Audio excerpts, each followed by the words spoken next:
Okay, we're recording. Okay, thank you everybody for coming out to 10.0. That's the 10th CALEXIT conference, or CALEXIT Con 10 that we've had 10 in a row, keeping the conversation going. Thank you, milestone. There was also an additional milestone, and that's why you may notice a different appearance right now. You know, since 2016, we've been dealing with, oh, you think California could survive independent from America? You must be crazy. No one thinks about that. You must be radical fringe. That's been the way it's been since 2016 for 4 years. That's all gone now. So in the last couple of weeks, Newsom made it where you can walk around saying, well, we kind of are a nation state. That's never happened before. Nobody can call you fringe now when you say that ever again. Wiped out. Secondly, Dan Walters is a policy analyst. Not everyone likes everything he says, but he's been there for years. Every politician, everyone in California who knows government knows Dan Walters. And he said in the top policy journal this week, I'm not sure I like the idea of California being a nation, but folks, America's fallen apart. We at least need to be thinking about if we have to go as a nation. So you can now say, I'm not necessarily for California secession, but I'm for having a functional government and staying alive. And so as a matter of that, we need to be looking into being independent. That is now a rational thought, and no one can criticize you for that. You can also say California is a nation, and no one can critique you.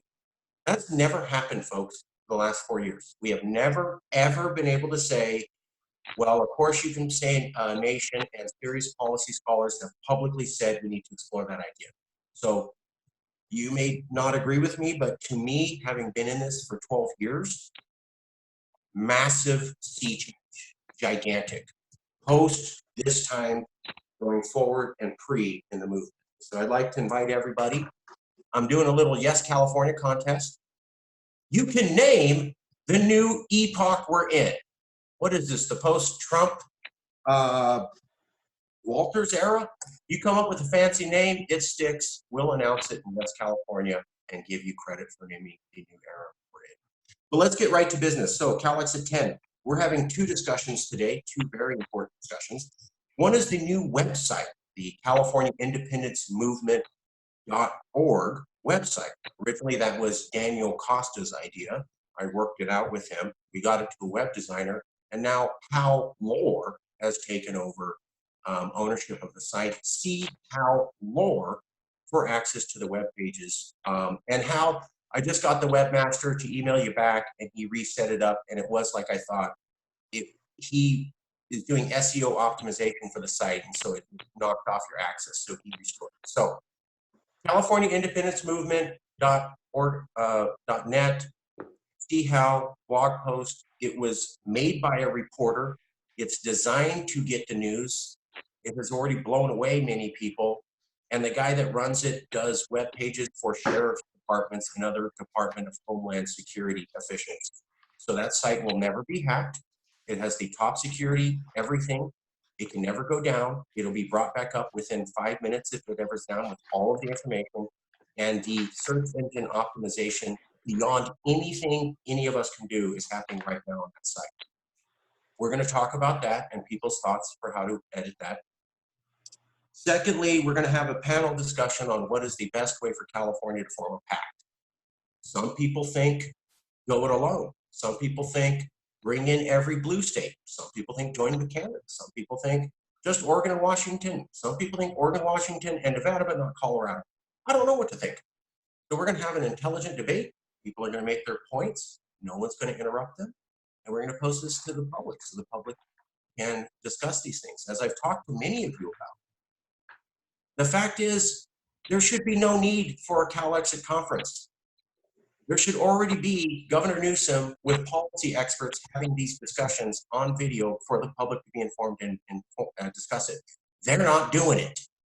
So if we as a movement don't have these discussions, the California people have no idea what to think because their elected officials in academia are doing this. So it's up to us.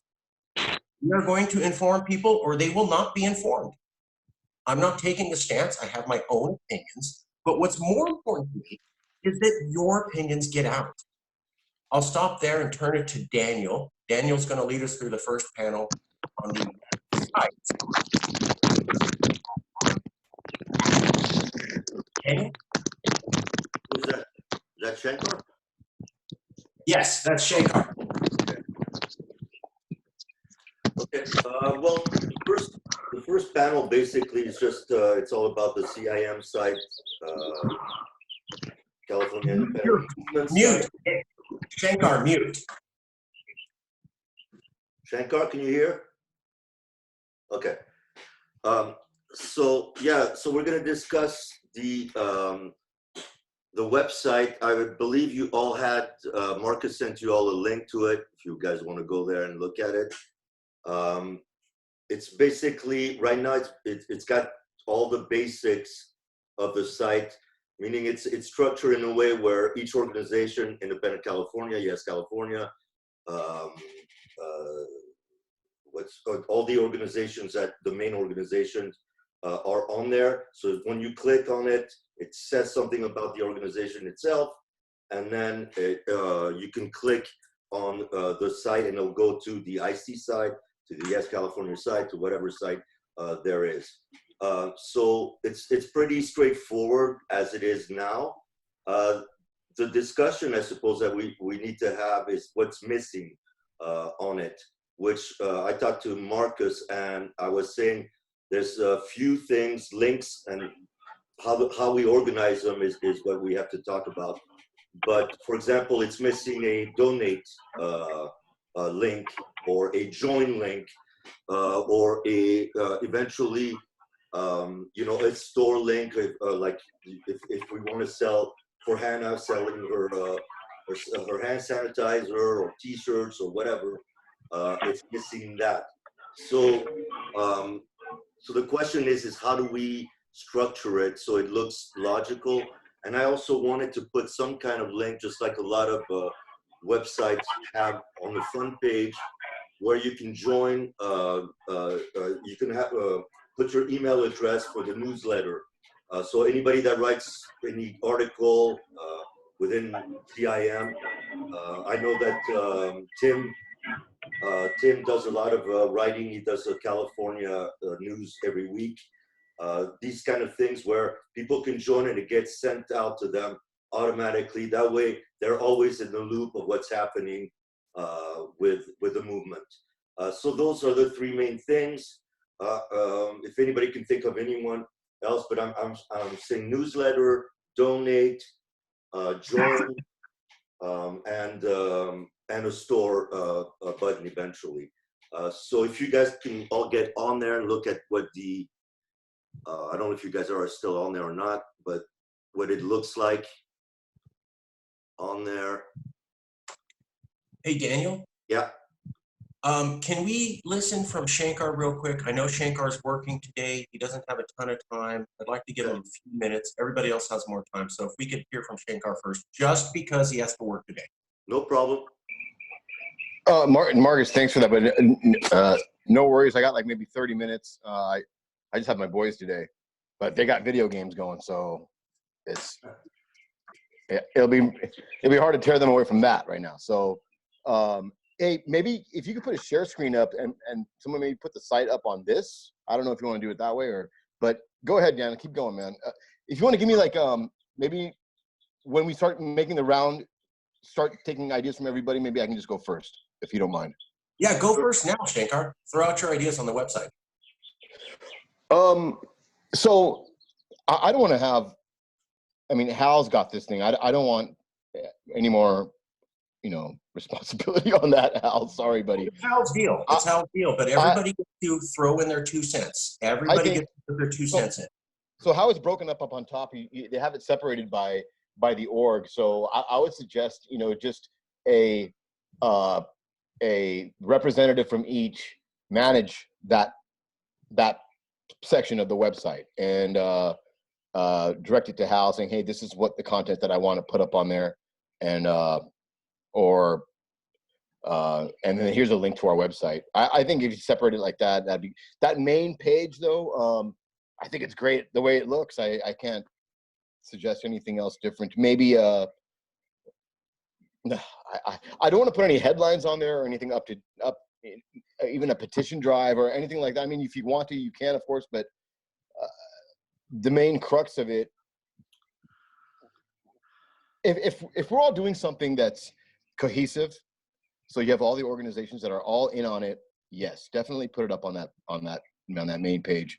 But I would like people to find what they're interested in or what their forte is, and then go divert themselves to that group, and then have the majority of people just, you know, filtering themselves into the different groups. That's how I would see that site. That's just my opinion on that as far as the site. Oh, there it is. Yeah. So, dude, that would be the other thing. Would be that guy, very stylish gentleman there. If it was maybe a rotating backdrop of not just him, but of you, Marcus, me, maybe Don, Hal, Hannah. just to put faces to the movement, so it's not looking like something generic that's just made up, that there's real people involved. If we could put some real faces up on there, just like how he has it too, how it fades in from the black, that'd be great. That would be it. And then and these pop-up, how it's scrolling along here, I think that's great. I think that's awesome. When they click on it, I'm hoping you just clicked on it. If you hit read more, what's it go to, dude, on that? Shankar, read more. Sure, no problem. Thank you, Hannah. Goes to, so this is an article. Is this an article or is this about the CIM? About CIM. Yeah, it's about CIM there. Okay. Yeah, this is almost lorem ipsum kind of text. Don't worry about it. But I think the key is that we think of it as a portal to the other groups. I mean, look at that banner at the top, and frankly, I just want to comment also saying that, yeah, there's a lot of astroturfing going on in politics today. But I mean, because we have all these independent groups and everybody, I mean, this is actually a real way to speak against that, right? Because we all know that each of these has actually got independent people with independent minds. This is not some, great Oz behind the curtain somewhere. Right. This is not the Koch brothers. The other thing, yeah, no shit. The other thing, I don't know if you want to or not, maybe on the bottom or along the side would be everybody's logo or something somewhere on there. Other than that, that's it. I don't want this website or this California to become a thing, to become an org, to become I don't want, I would hate for that to, I just feel like that'd be too many cooks in a kitchen, but I like to how it's separated like this is perfect, I think. Yeah, I just on that point, Shankar, I agree with you that possibly under each thing, activism, party, coalition, under that, to put a logo of our, put the IC logo, put the Yes California logo, that would really add something, I think, to it, because we want to also brand at the same time so that people recognize an organization, by its logo. So right. I think that's a great idea to do that. Can I want to just say that I think the banner is being underlooked. I should remind people too, by the way, I haven't checked this thing on mobile, but nowadays the majority of website access is mobile. Sure. I think that's a strong reason why this should be a smaller banner, fewer categories, and more drop down. I had mentioned, for instance, like party, like if we have a Democratic party organization, then I think that should be under CNP or with CNP. Obviously on candidates, that's going to be a big long drop down eventually. You see what I'm sort of saying here? Or you could take Compact and mix with party and mix it in just elections. But the idea is have around 3 or 4 total menus. But optimize it for mobile. That's what I'm going to tell you. Optimize it for mobile. So Hannah, I think what most websites do is they have a mobile version of their site.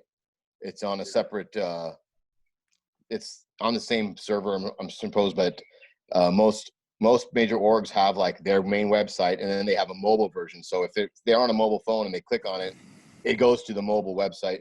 You would have to ask this stylish gentleman if that's possible, and then all of this will fit on there, and it'll look fine. I know what you're saying though. When you go to a site on your phone and it all doesn't fit, and you end up scrolling, it's so irritating. But I'm sure Mr. Rodriguez here knows what's up with making a mobile version as well.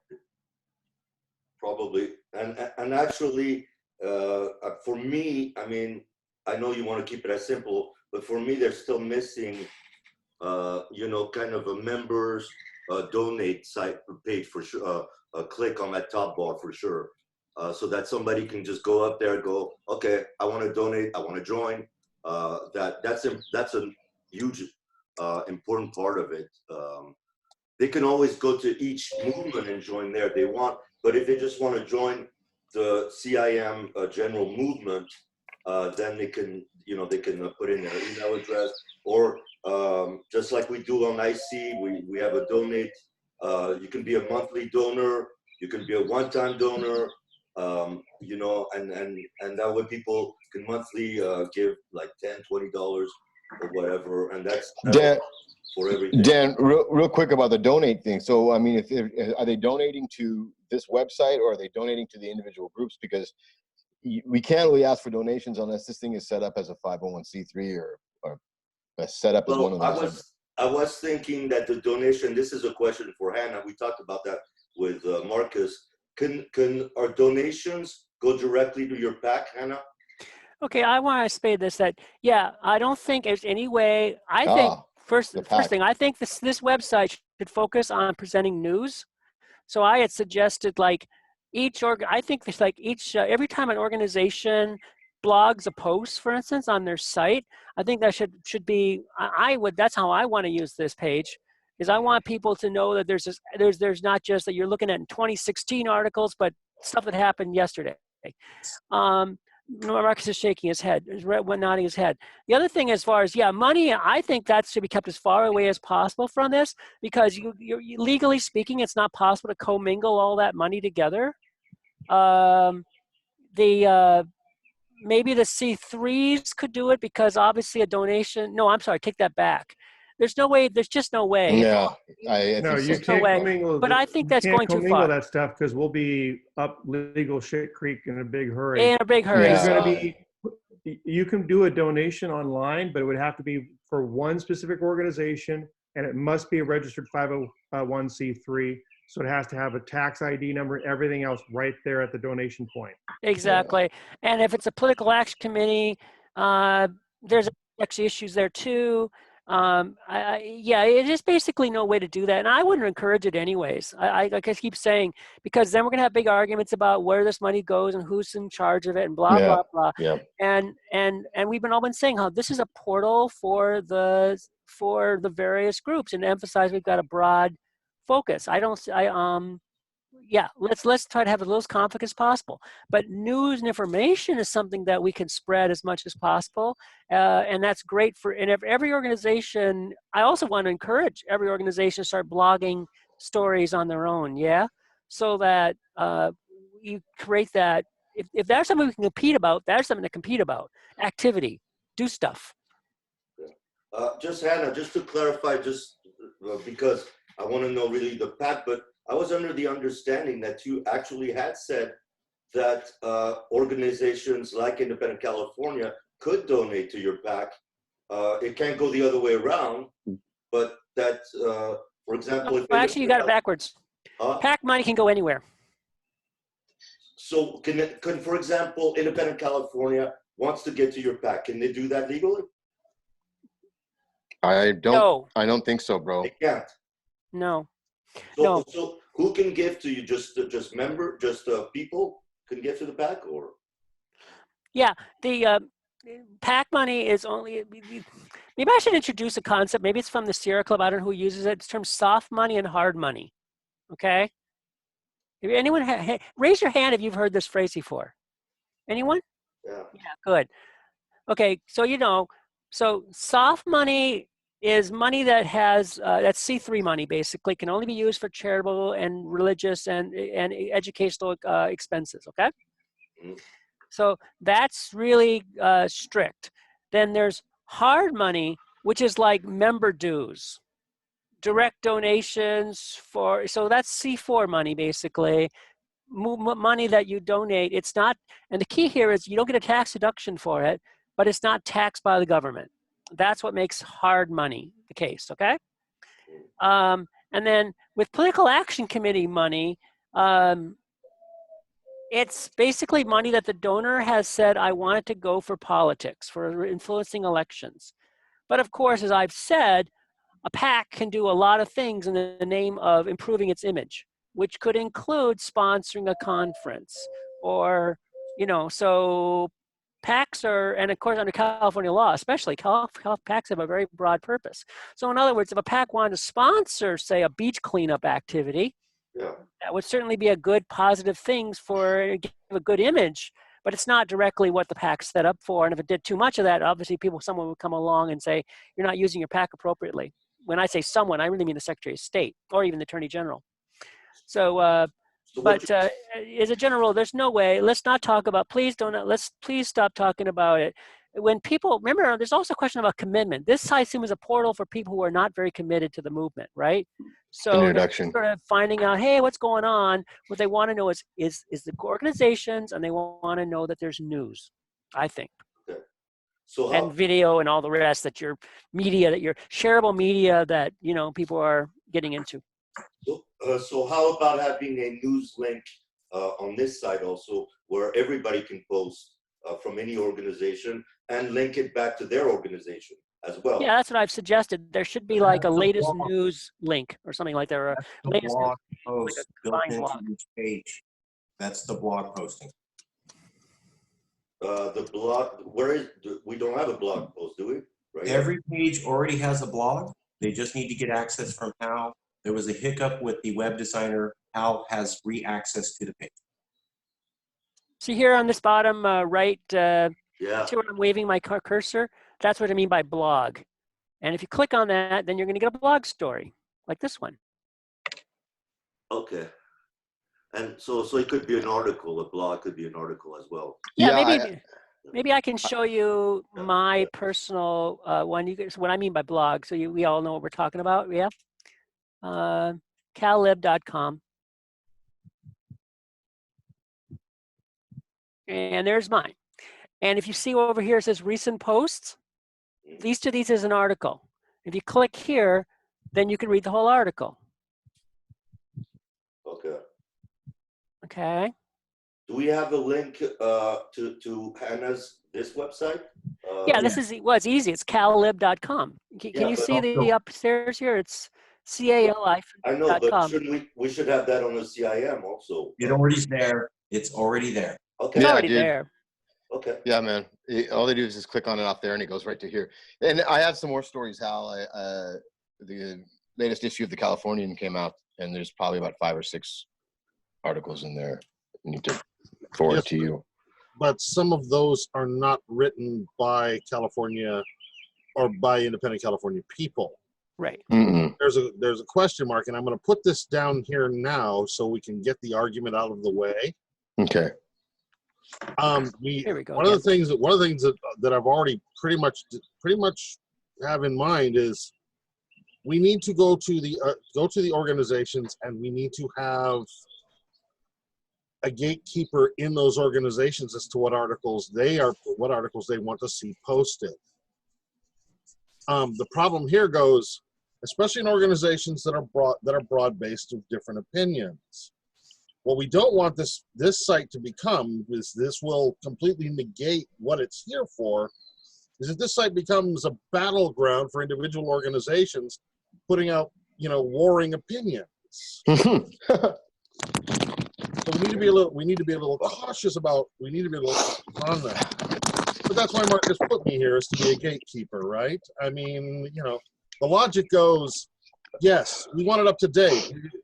anything on here that's older than 6 months better have a damn good reason for being here. But we want to be a little cautious about who's got access, who gets the keys to the kingdom. These are supposed to, this site is supposed to frame the organizations in as positive a light and the movement in as positive a light as possible. If this becomes a battleground over, why did you print that? Who said that? How'd that happen? I didn't okay that. Then we're no better off now than we were before we put this up, and this becomes an exercise in futility. I'm willing to hear dissenting opinions on this, but I think that's fairly logical. Yeah. Yeah. I mean, it's like we have dear sweet people in this movement who generally occasionally go off the deep end.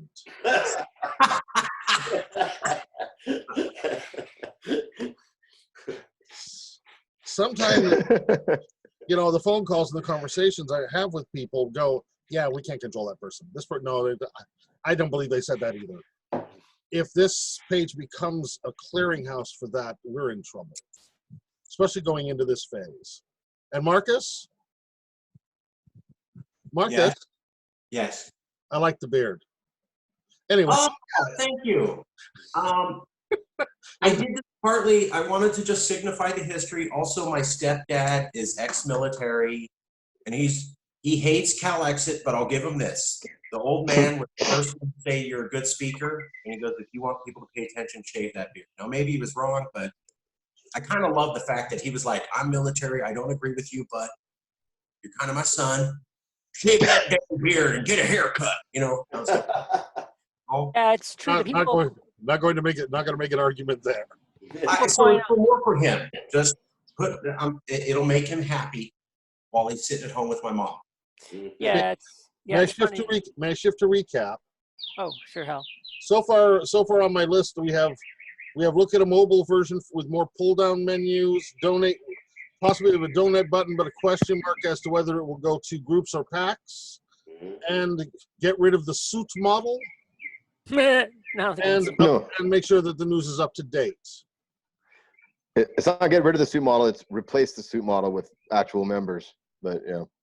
Well, if we're going to keep the suit model, we at least need to airbrush in some sort of CalExit badge on the guy's lapel. I mean, Yeah. I mean, at least he should look like he's one of our own. But he looks a bit generic. I mean, he looks like a bit generic guy. Yeah, we can do better generic than that. But actually, I mean, I'll remind you, if you want to know another one is the Keep It Golden ad, right, where they show real Californians, and that shows the diversity of Cali. But hey, I just want to say that one thing I'd also want to put on your list there, Hal, is when you click on these various groups, you get this sidebar here, like says blog posts. Well, those are for different organizations. I put it to you that I think that when you go to, say, this one, you should only see our blog posts.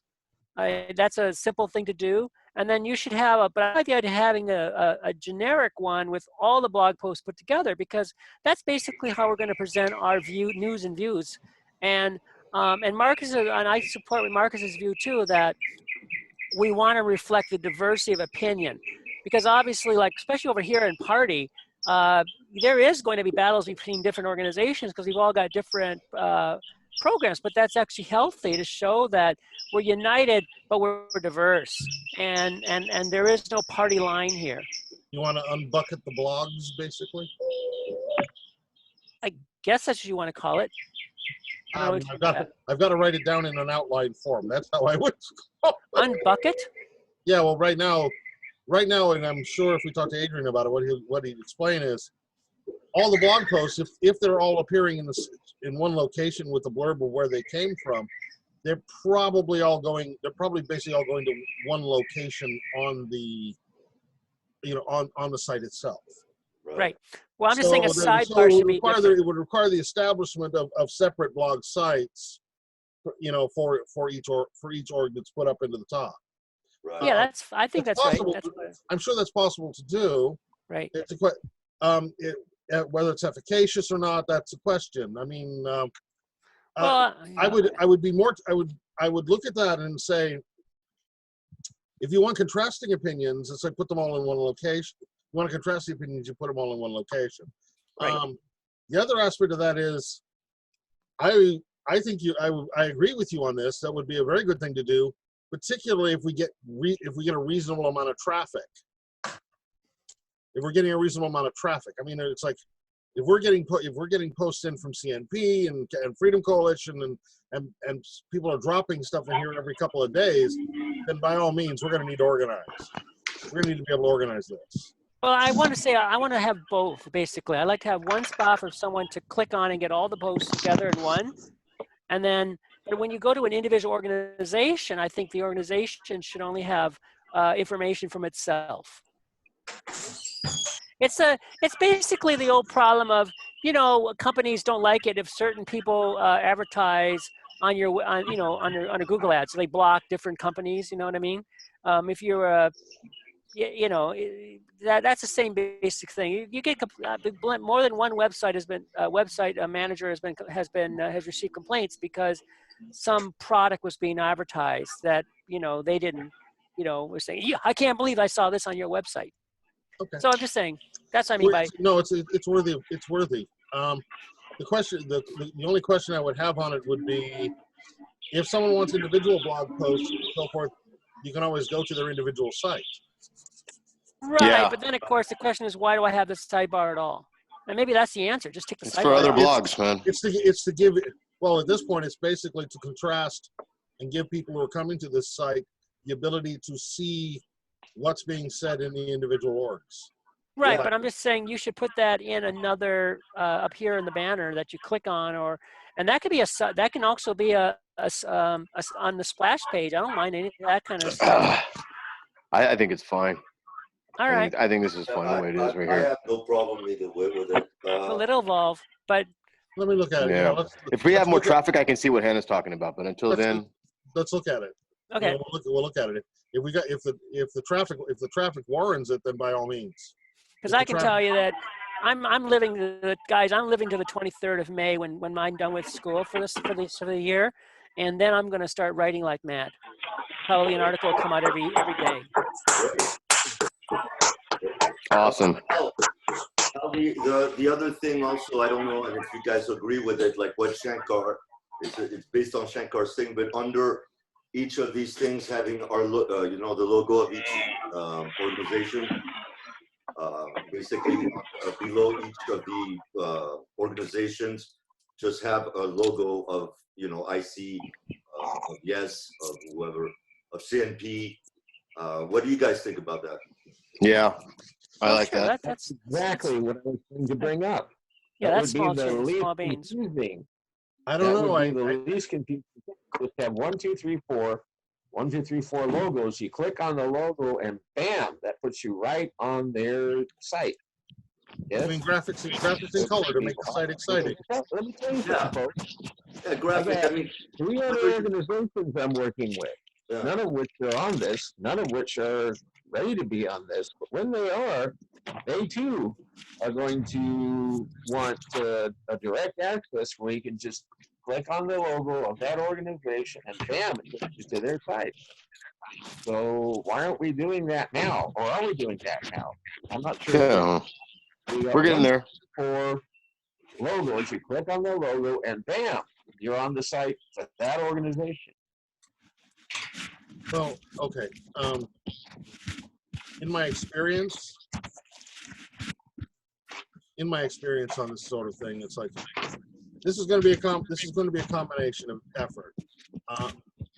There will be people who will be prolific that will just be who are ready, chomping at the bit to drop stuff in here right now. Ready, boom! I got a backlog. And then there's going to be people I'm going to have to literally chase to keep them up to date, to make them stay up to date. I mean, it's like, and you can see it. Talking to people in the other organizations,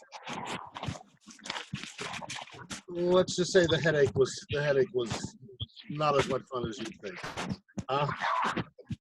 some people are ready to go. Some people are not ready to go. Some people are worried about what other people are going to put. Some people are.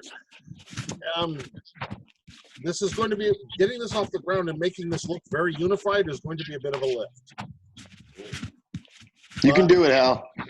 You can do it, Hal. You can do it, buddy. It's going to be a bit of a lift, but we need to do this. You know, Newsom says nation state. Well, we need a national movement to go with a nation state. And if we can't get our own ducks in a row, then we're hopeless, and they're going to be the ones who completely say how this is going to go. Mm-hmm. Any more for the list? No, I mean, And now, well, no, just again, still for me, but the only thing also that when I say join or donate, if we could have a tab like that and then a drop down of each organization that goes directly to their donate page or to a join page, so that, you know, because right here it's an info page, but it could also serve for each organization to get people to donate to their organizations. So I was thinking maybe members or members donate / donate, I don't know how you want to put it, and then a drop down of each organization that goes directly to that page. You know what I'm saying? This goes back to our independent California discussion that basically goes. that's how it works. I prefer join to donate. Okay, I don't care about I don't care about the wording. Right. It's one of those things where it's like each Did you see how I just did that, guys? probably going to. Yeah. See, it's already on. The link's already there, mate. Uh-huh. Each individual organization is probably going to have their own preferred method. Some will prefer to donate. Some will want to. Independent California needs people. You know, we're looking at booths and a petition. Right. I have a feeling we're going to probably have an outsized role in getting those signatures. Yeah. So yeah, you click I on need that, bodies. and It's like donate is great, but what I need people who can stand there with a clipboard. Well, that's So fine. if that makes sense. I mean, you know, it's like if I get them to join, I can get their $5 a month from them, hopefully. Hopefully, not guaranteeing. But what I need is people to join the organization. We need to grow the org. That may not be the case with CNP. That may not be the case, or that may not be the case with CFC. Or California Liberation. It may not be the case. We may need more, you know, where large amounts of membership aren't necessary for their goals. Like like ICI, they're not about. Yeah, they need some working capital. They don't necessarily need 100 walking soldiers in any given city. There we go. That's kind of where we're at. Can I just remind people that Marcus's original goal here was to present an image that the media, particularly local reporters, would say, "Wow, there's actual activity here. I need to watch these people." So let's focus on that. And the other thing is, I do also see this as like the person who just sort of stumbles off the street with a vague idea that there's something to study about. They want to know more about California independence, which, to wit, I think also suggests that if it's possible to agree upon this, that there should be a link for California history. Ooh. There, I'm working on it. Like, I don't mind writing that, but and maybe Matt and people like Matt and me can write it. The question is whether or not it's going to be something that we can all endorse. But you know, we're talking about the California War of 1846 and, you know, California history before. So if you make that pace, remember, our argument, why we're called the California independence movement, is because we start with the idea that California already has been independent. Yeah, you know, a lot of folks won't even pay attention to it. Well, we're appealing to the elementary school student who has to write a book report about California independence movement. So look, two things. Now, when Newsom said nation state, a lot of articles came out stating that California doesn't have what it takes to be a nation state, and those being two things. One was a history of peoples and a culture that's together for thousands of years, like Scotland or Spain. Belgium. And the second thing would be a national identity, meaning of peoples that are of the same race and whatnot. Now, both of those things I absolutely disagree with California. So I absolutely love the history idea, because I'm sorry, but California does have a history thousands of years old. There has been people here for thousands of years, and nations, and of their own language. There has been that here, and I'd like to point that out, just so people don't disregard California. Oh, it can't be a nation that has only been around for less than 100 years. It doesn't have any. That's BS in my book. And the second thing is, we do have people here, and our diversity is our strength. It's the BS argument of having one race of people that makes up a nation. That's just old, and it's got to go. So I'm all for it, Hannah. If you can come up with like a history explaining that how we are in a the number one point is, number one is California was independent at least by 1845. Number two, the United States of America invaded California when it was independent. Make those two arguments very clear. And this, I was thinking to myself. Well, hold on. Your first one was independent in 18. Look, let's go back 400 years before that, and 1,000 years before. There were people here already. Sure. And we need to talk about that. We need to actually. But there were people in Indiana, man. The point is that I'm talking about international law. I'll have to write this out and explain it to people maybe better. But there's international law to be considered and the rest. And the key is that the United States of America invaded this country when it was already independent. And ergo, it has an international legal right to be independent. Okay. Indiana does not have the right to be independent. No. Potawatomi Indians don't have the right to be independent, even though they were in Indiana. That's messed up. Okay. Hold up. Under international law. Okay. A couple of things. First off, absolutely. California, before colonization, wasn't a nation. It was a whole collection of them. 150. And their model of relations between them had nothing to do with the European model whatsoever. So it is prior, and it was a whole bunch of nations. Number two, we were colonized by the Spaniards, but it was a separate colony from Mexico. Okay. Just bring all that up. All that needs to be in there. That's what I'm saying. Like, that's what I mean. All that has to be, we don't go into it all over again. And the other piece, remember, is to get over what we're trying to fight over is this idea that California was taken from Mexico. Right. Okay. If you agree, if you will submit to that argument, you're in big trouble. Yeah. We were all independent, although not de jure. We were de facto independent since 1836. We kept brushing off attempts to impose governance on us. So we were de facto independent in 1836. Topic. Germaine. Website. Not germane. Hold. Topic. Yeah, I just wanted to bring that up. History's got to be on there.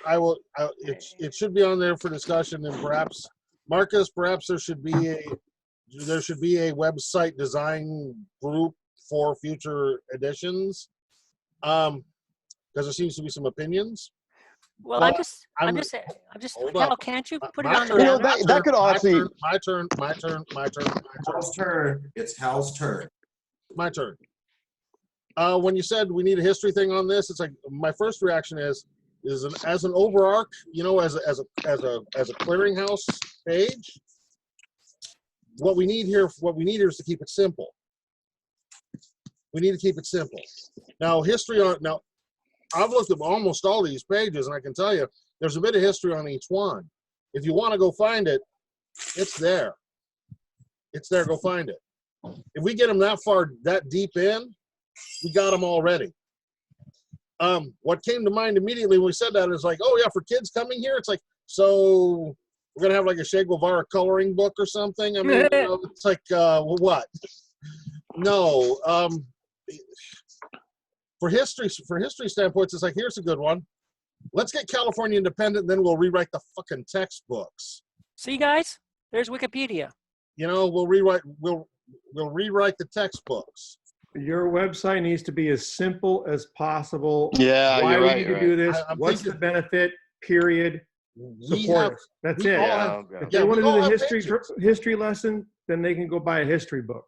This is Okay. this is a portal to pages, and those pages can have as much or as little history on them as. Yeah. Yeah, you're right. You're right. Also, if we're Yeah. going to start putting the history up here, we're going to start getting a lot. I'm telling you now, sad to say, but we're going to start getting a lot of differing opinions on that. Oh my God, that's true. Yeah, that's We're going to true. get a lot of differing opinions. Like I can tell you right now, the opinions of people down in San Diego are going to differ tremendously from the indigenous population, in Northern California. Tell me I'm I wrong. think you're right. You're right, Hal. You keep it. Keep that history part of it.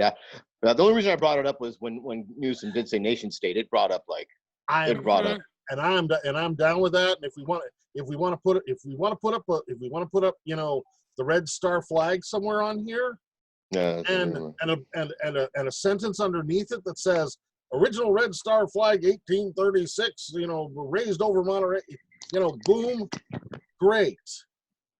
But if we're gonna be directing people to, to overriding histories here, it's like this page is going to become a monster, and that's going to start to detract. It's like, Channel 7 calls up, they want to find out who they want to talk to, but first they have to wait through 3 hours of history lesson. No. Yeah. No, I just said a banner, just one banner link that would say that people could click on do they want to know more about the California history. Because remember, most people have no idea. And if you ask one down the street right now, and they would tell you, Mexico was California was Mexican until America came along and took it. That's what they'll mostly say. And that's because everyone learns that in high history books. I mean, I point out to you that then again, the nation of Scotland, I mean, they know all about their battles and Bonnie Bannockbrook and Robert the Bruce and when you're a child, you grow up learning about how Robert the Bruce saw a spider and this inspired him. So this is not Table it. This is not a knock. This is okay. Motions table. Yeah, second. It's presenting the possible issues. Table. Thank you. Yeah, I think there's a consensus. This could be a table. Hal, Anything else? yeah, Hal, can I say this? And this is for the whole group. Food for thought. Don't come at me like, no way, that's a bad idea. Just think about it. But how about doing? I've always wanted, instead of the history, what people really ask questions about is why should California become independent? Exactly. A blue book like Marcus did, Blue Book 2.0. Why? Because we pay taxes here. We get this back, that. They're much more interested in that than the history, and they're going to have questions. The first question we always get is, why should we become independent? Why? Correct. Isn't this going to happen? Isn't that we're not going to get water? What about our military? What about this? What about that? A ton of questions like that, and this is actually for the whole organization of it. So if they click think tank, they'll find a majority of those answers in there with ICI's researched articles. There should be links in there to why we're a donor state. It was the last one that they just did. I'll have to work with Tim and Dave on getting more stuff up on the. I don't know what's on here already, but more of their studies and their articles up on that think tank portion of it. Well, I believe. In fact, if you really want to make this website work the best, the very first page where it comes up, list 5 benefits for the average California why we need to be independent. Yeah, that will catch their interest, and they'll start scrolling through the top. I think what we need is a frequently asked questions link on the back. Could be in that form. But if I may continue, please. It's going to be important that there be a consensus view. If it's possible to have a consensus view, which means we can't go into very much detail, but if we can get a consensus on what that FAQ should say, that's absolutely very valuable. Because I remind you, our audience is basically news people and basically, I think, school children, but basically people who don't know a whole lot about the cause. because you remember, the more and more we're active, the more and more 10-year-olds are going to go to their teacher saying, can I write an article about this, or can I write an essay about this, can I do my paper on this? And they're going to say yes, and then they're going to want to start digging around, and that's the first place they're going to start. So that's all I got to say is, we should an FAQ, but I do see a potential for debate on what that FAQ includes. It has to be a consensus view, and we got to be very careful about how we write it, but I think that really means writing it generally, stick to the facts, don't go too deep. Yeah, and so to help out Hal, guys, can we all take a vote saying that's something to possibly discuss, that we all agree on, that it might be a good idea? I say yes. Sure, we can discuss it. I say Yeah, Matt, do you think it's a good idea? Sure. Is what a good idea? to have like a frequently asked question type of things, that why should California become independent, and what? Oh yeah, FAQ on what? Oh yeah, of you know. course, absolutely. Okay. Absolutely. Okay. So then, Hal, you can put that on your little thing of. The question is how we're going to format that on the site and stuff like that. So. Actually, I believe it's already formatted on the site. If you look at it on your screen now, you see how it's scrolling. Did you see what Twitter Universe was talking about? Twitter. You know, it's like, and then it's going to pop to something else, and it's going to pop to something else, Right. and it's going to pop to something else. It's just a matter of including. It's a matter of including those talking points right here in with the talking points. Unless you want an FAQ button. These say, if we want them to pop up immediately, then we want them to basically go through this. We want them to come up like this. They're going to, added to the scroll. The question is, what do we want added to the scroll? That make sense? Okay, I still think you need to put it in a banner. I'm just saying. I would think a banner would be good for that. I don't want to have. We just set up here. I agree with Hal. Mobile version at the top about making it more Smaller. Yeah. Right, but I also just answered you on that, Hal. I said you should combine these things into bigger categories, and then you have room for an FAQ. Which organization here do you want to combine down? No, for instance, party can be combined with PAC and turn into elections and put them both together in the same, and they'd be a drop-down menu. Yeah, no, You but want to go talk to Ken Brooker about that? Think tank should become research. I guess these two could be combined as well, activism and coalition, into something. No, I'm not sure about that one either. Organizing. I don't think so. Those are links to the organization. No, Yeah, those are the org links. You just blew up the page. That means that means don't the do page that. is worthless. Well, if that's your concept, then you're right. It's not going to be possible to have extra space. But I know when we get to if it is a portal to the orgs, right, and you basically do whatever you want on there. The org portals, or bury the org portals, then the orgs it's not working as an organizational portal. Well, as far as candidates go, I know that's going to be a drop-down menu because we hopefully have to have a lot of people on. Can we talk about that? I actually was raising my hand on the thing because I just wanted to talk about that real quick before I got to go. Let's hear to Shankar because he has to go soon. Can we please? So yeah, the candidate section of it. So I'm not sure if everybody's seen the two-sided flyer that I've been posting here and there. Let me see if I can find it on here. Well, if you know, I'll put it back up on an email to everybody so everybody can take a look at it. So we've got 11 candidates right now.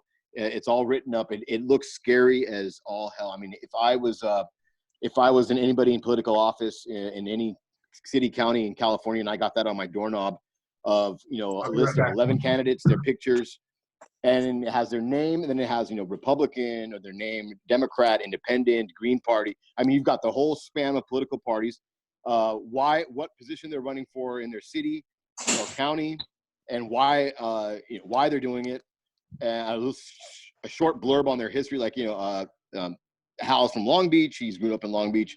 He wants to become a part of the school board because of latent, whatever the issue is with the school board. And then the next Wow, one. this is cool. You see 11 of them. I'm hoping to get a nice baker's dozen of 13, but you see 11 of them. I mean, you're going to get scared a little bit. You're going to be like, holy cow, you've got people from San Diego County all the way on up to Butte County running in their individual local offices as their whatever party they're going to be, even CNP, but they're all for independence. So I'll send an email out with what I've got so far on it. The little individual blurbs on the people I have to still complete on some of them, but I can't wait for that to go up on here. And this is a meeting for another time. When the race is going on, find it. I'll send you an email, Hannah. Don't worry, you'll get it. It's on Facebook. It's not online. It's not online yet. No, Yeah, I'm what still page? working on it. I'm All still right, working. thank you. I'm still working on it. It's on Bare Naked. It's on Bare Tooth Grin. I posted it on there. So Okay. as far as individual candidates, now when they click on the individual candidates, that's a future discussion we'll have to discuss upon. But first things first, I would like to get these two flyer pages up on there. But I know we can't do that until the majority of the site is done. But check your email soon. Later today, I'll send it out so you guys can see what I'm talking about. But that's all I got. If anybody has any questions on that, great. I'll take them. Cool. Sounds good. Good. Awesome. All right, guys. I'm going to get out of here. Good.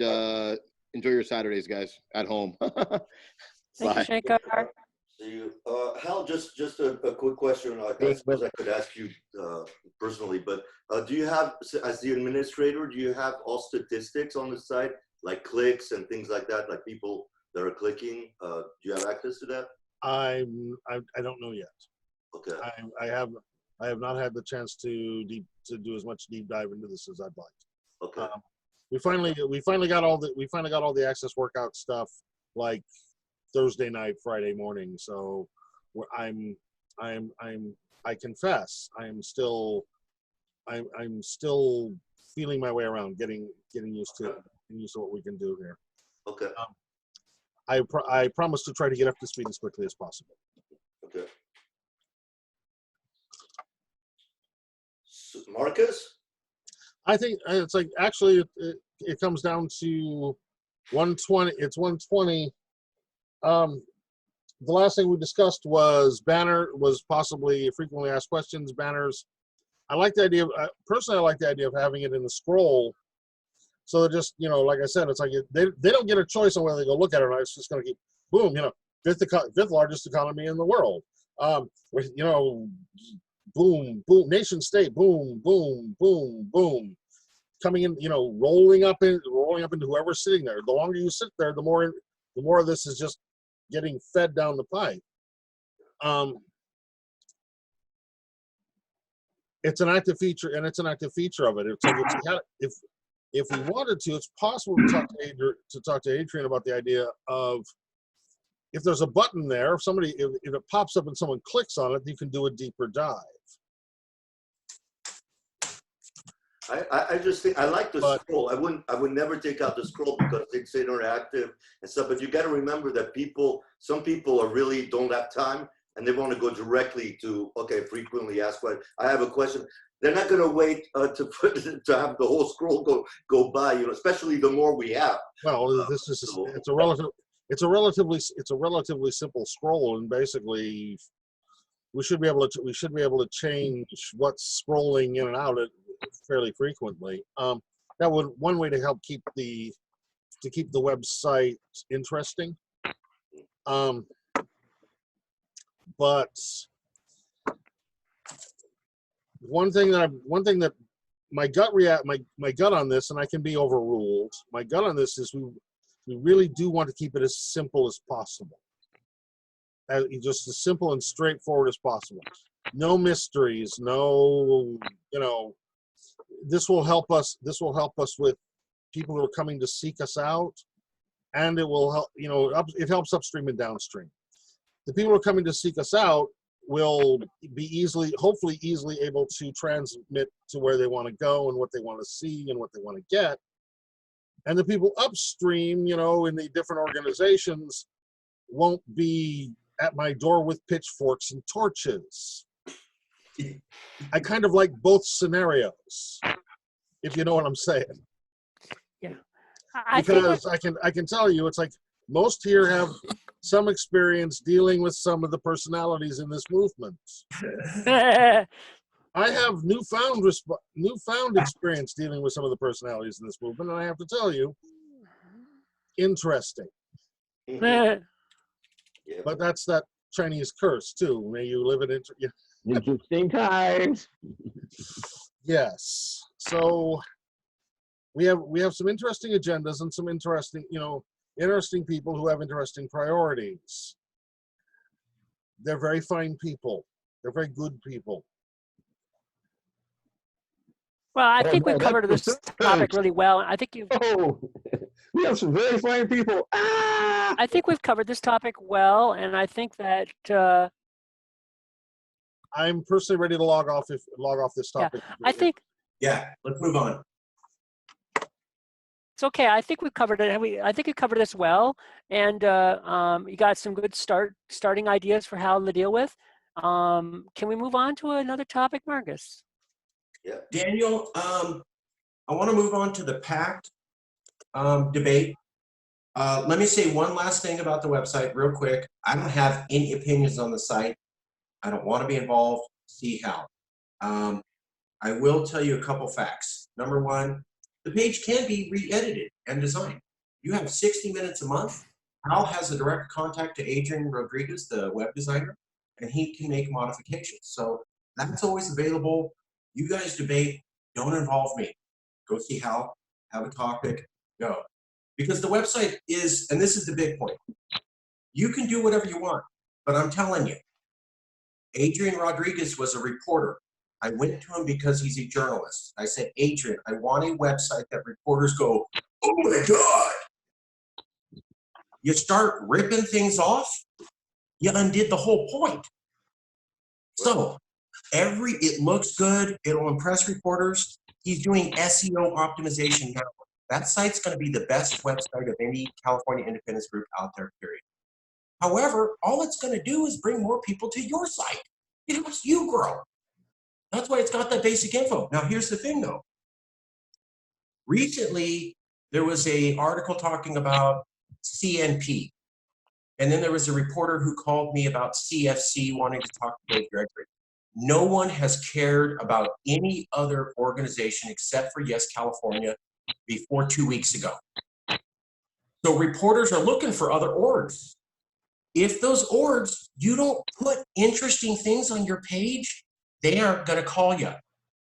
So I made a beautiful website designed to get reporters' attentions, but I'm sorry, CNP, CFC, IC Think Tank, and the PAC, you don't put interesting newsworthy things on that blog, they aren't calling. Now, I did everything possible to make a beautiful lake that will bring horses from all over the world. But you have to be there and you have to blog, or the reporters have no reason to call you. So it's up to you, but please blog and please have interesting things to say, like press releases or cool stuff, because reporters will call you. They're interested in the other orgs now. They have not given a shit about any of you guys for the last 4 years. I just gave you a magical amulet. But if you don't blog and you don't work with Hal, it doesn't work. I'll leave it there. Okay, just to close that off, since you brought up that point, Marcus, that he's a journalist and he knows, he's used to all this. I suggest Hal, he would be the better person to ask what he feels about a frequently asked question, however we do it, of a link for that. Does he find that valuable for other reporters when they come in to get content and stuff like that? If he says, "No, I wouldn't waste my time," there's your answer. There's your answer, I think, you know? The answer's already there. He didn't initially think it was important. Okay, but just if you can ask him on passing, say, this is what, or, you know, we got on conference call and this came up. What do you think about that? Yes. And then I close. Let's go to the next one. Introduce it, Marcus. Okay, so thank you all for being part of the website discussion, CaliforniaIndependenceMovement.net. That's public. Anyone out there watching this can go check it out. Go see Hal Lore or talk to any of the organizations. And please start blogging. It's your site. I don't have authority over it. Now, the next topic is something very interesting. And I want to give a special message. Oh, what does that say? I think it says, I love Hannah. And here's why. 6 months ago, Hannah Miyamoto went to me and said, you know, Marcus, I think we should start looking at pacts with other states, Blue State Alliance. Some people were talking about that, but I wasn't sold. I told Hannah that. But I also knew no one controls the movement. If everybody in California says we need to all be riding ponies, then that's what we're doing. Always said that. So Hannah brought up this idea of a pact, and I was like, yeah, okay. And then all of a sudden, Governor Newsom comes out. Let's have a pact, Oregon and Washington. That was all over the world. That was announced. And then the pact got expanded, and then there's been news articles. So we're going to have a discussion today. Everybody's had their time to make their case. You'll get 5 to 10 minutes. Please say how much time you need beforehand. We're not having people extend out their argument. You are expected to make a nice, concise argument on what sort of pact you want CA to be in or not be in. And we're going to let everybody make their argument, and then the people of California are going to think about that and come to some sort of decision. So, Daniel, if you could walk us through 5 to 10 minutes per person. Hey, I think California should enter into a pact with Colorado, but not British Columbia, or with Canada, but not this. Whatever you want to say. And we're just going to go around the table. I'll go last. All right. Daniel, would you take us through? I'm gonna go on. I'm gonna go in order of my screen. So I'm gonna start with Don. If you wanna go and talk about the pact, whether California should align itself with other like-minded states, or you find that as a bad idea. This is Daniel, bro. It said Don, right? You said Dan or Don? Don. Dan. Oh. Don, are you there? Can you hear me? Oh yeah, I heard you. Okay. You're thinking. I can see you're thinking. That's good. Do you want some more time? I can skip to somebody else first. Really simple. KISS. Keep it simple, stupid. The fact of the matter is that we really need to keep this as focused on California independence as possible. And we have to put blinders on. There's a lot of great ideas about what we could do in the future, but our primary task is promoting a nation state, promoting California independence, showing the benefits to the average Californian, why they should consider voting for California independence and passing an initiative. If we start going off on tangents to other directions, adding Canada, adding Colorado, adding whatever, it won't fly. It gets too complicated. There's a reason why politicians talk down to people like they're kindergartners and don't know how to wash their hands or keep social distancing and stuff like that.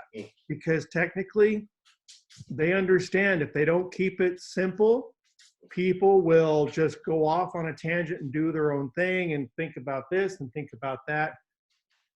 The average human being has the attention span of a goldfish.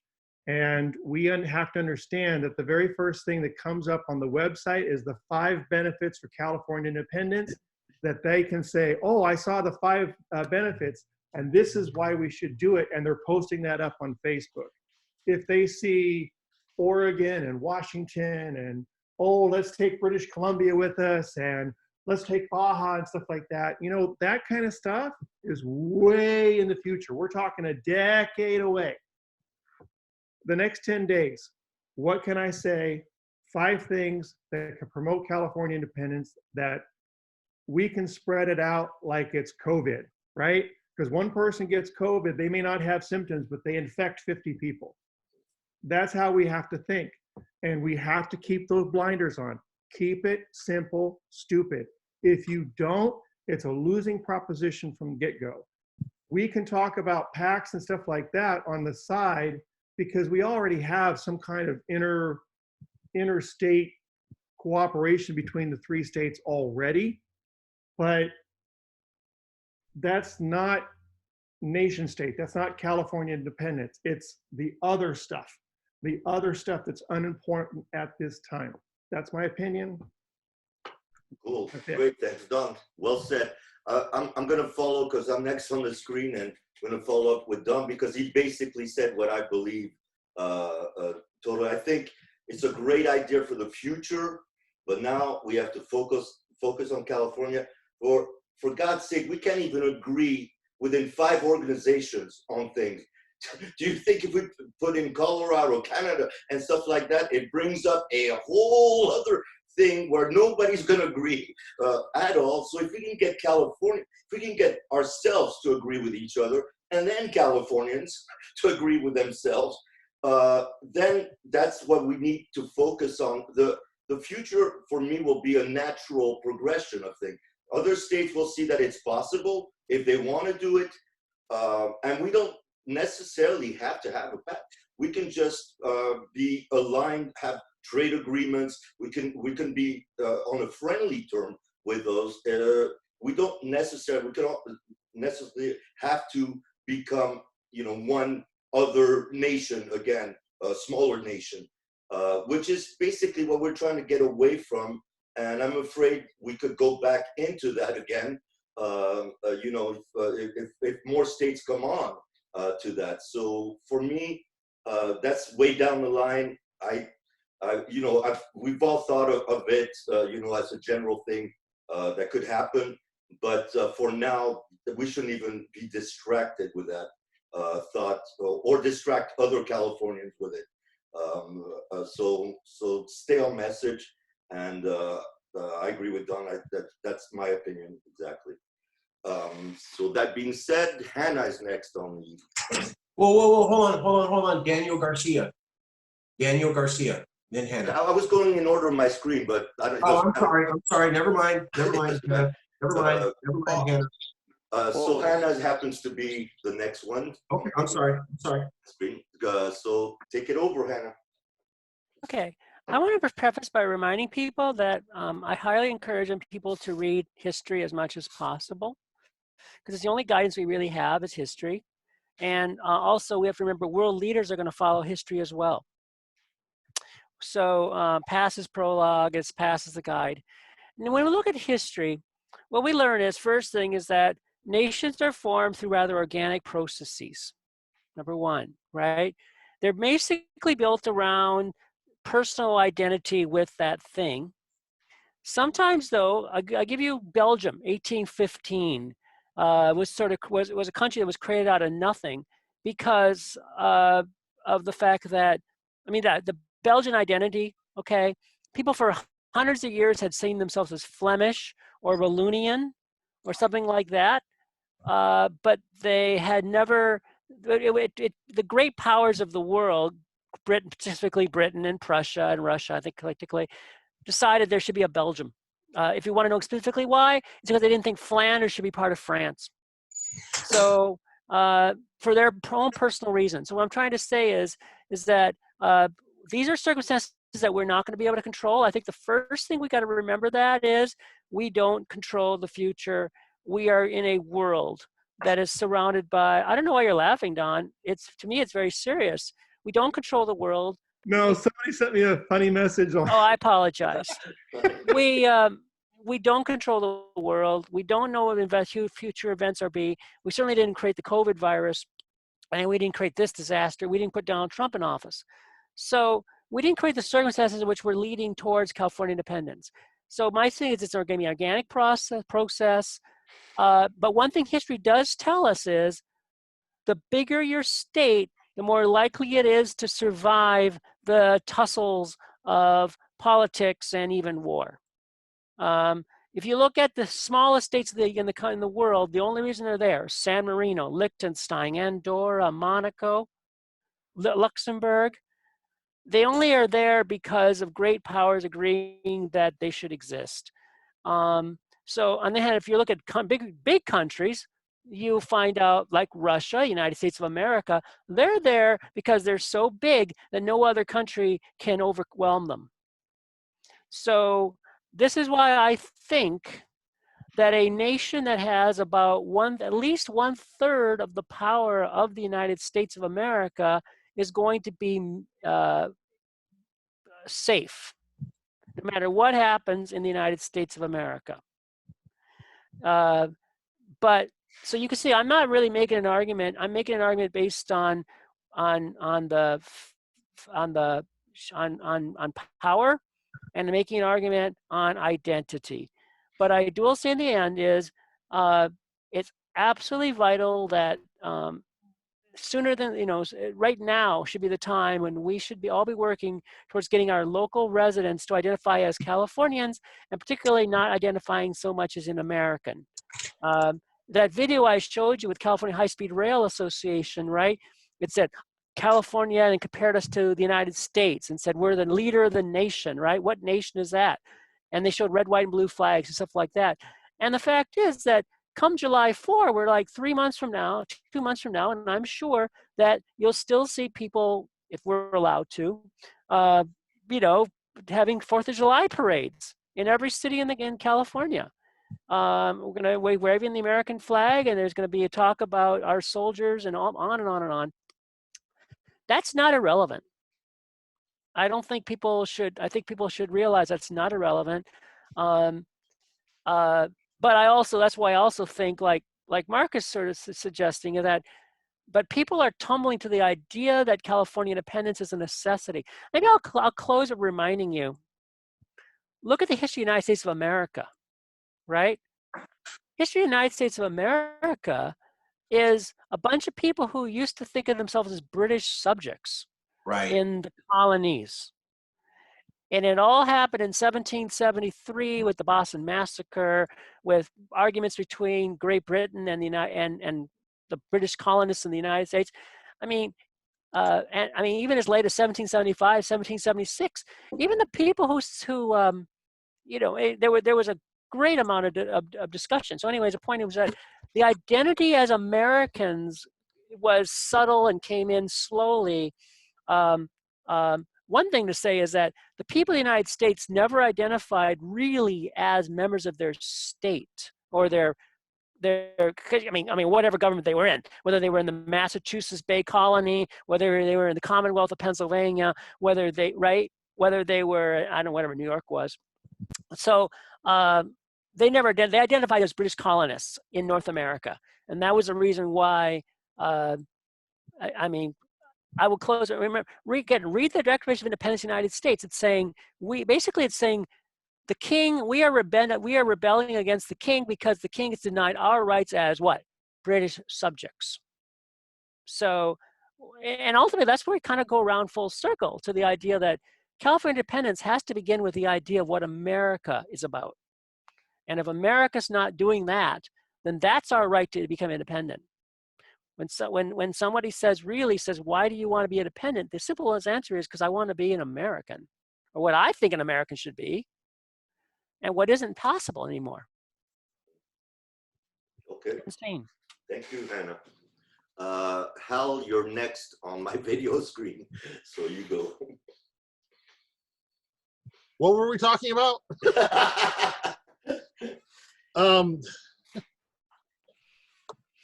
Basically, it comes down to, and I guess it's going to be my job today to be the bad guy. I have family in Bellingham, Washington, and they don't like Californians. Basically, it's one of those, we're talking about possibly joining in a pact with people who put signs on their lawns that go, California, go home.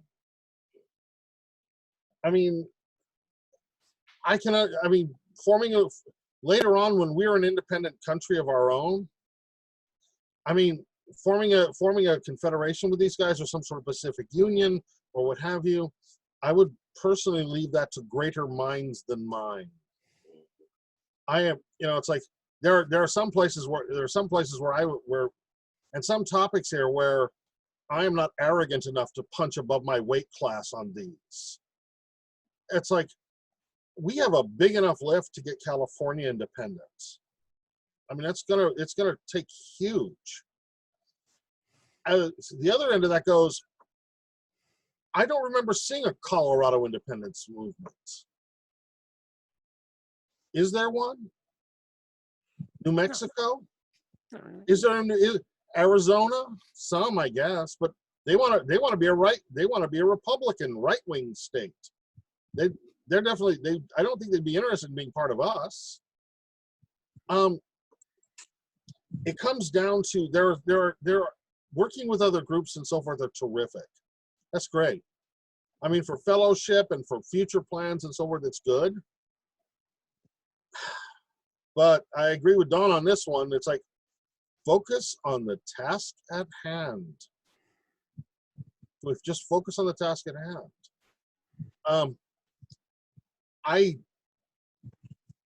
On the other end of that goes, sorry, I'm going to say the bad thing here, but it goes, whatever union this is going to be, it's going to be like California is going to make up 75% of the economy, the population, the culture, what have you. Whatever kind of confederation or what have you we enter into with other organizations or other states or former states. I mean, I'm not opposed to dancing, but I want to make sure we lead. I want to make absolutely sure we lead. Because, you know, it's like right now we're kind of working to break us out of a situation where we're paying the lion's share and getting the lamb's portion. Mhm. And just to enter into another situation of that, it's like, then what are we doing? Why would we want to do that? You know, it's like we're just going to trade one, you know, one bad situation for another. And I realize each one of these groups is different. I mean, the good people in Baja, the good people in Oregon, Washington, where have you. I am absolutely, you know, would be happy to work with them once we're in a position to do so. Once we're in a position to do so, to talk to these people, and that would be terrific. But the task ahead of us is monumental. I mean, never been done, ever. We're talking about busting out a country that is not a colony or a backwater or a small bit of real estate someplace or divided off by oceans. We're talking about California. You know, this would be the instant, overnight, just add water, most, you know, powerful nation breakout in the history of the planet. Hannah's looking up to see if that's right. She's trying to figure out if I'm right on that. I think you're half right. Name one that was more powerful than California will be the day we break out. I wasn't going to take to that. I was going to point out that Norway broke away from Sweden, and yeah, well, Norway's smaller than Los Angeles. So yeah, but compared to, I'm saying in Norway, Sweden, Norway was a very big part of the country. This would be, you know, basically instant light switch global power. Yeah, we'd be a superpower. I've been trying to tell that to people. Yeah, instant light switch global power. Right. Nobody's ever broken away to be a global power with a light switch flick. No. So maybe the rise of Germany in the 19th century, maybe, is the best example of a country coming out of nowhere. Maybe, but even at that, compared to where we're at today, Germany was still basically, at the time, a backwater. And by the way, part of where I learned my organizational skills is being the head of a historical reenactment organization that happens to reenact the Army of the Low Countries. Ah. You know, the Duke of Parma's army. So yeah, we're designated bad guy again. No, this is one of those, I understand the reference, but we're talking about a light switch, boom, global power, seat at the table, and to be Let's look at distracted the rise by, of to be Japan, distracted by 19th century distracted once by again. conversations that go, well, what about Cascadia? It's like, I'm sorry, but the Cascadia movement's like 30 years old. If they were going to be an independent country, they'd have been there already. All they wanted to be, from what I can tell, all they ever wanted to be was a bioregion that sold T-shirts. So I'm not seeing it, and I don't feel bad about saying it because, like I said, that same Cascadia movement that we're talking to, I mean, I like what they do. I like what they stand for. But that same Cascadia movement we're talking to was basically also putting up little signs that say, don't California my Cascadia. So I'm not necessarily, until I see a change in attitude, don't have a lot to talk about. Done. Cool. Thanks, Hal, for that. Normally it would be you, Marcus, but I'm going to leave you till the end. So I'm going to go to Sue. You're next. If you can unmute your, there you Just go. did. Very good. Yes, yes, yes, yes, yes, and yes. I agree.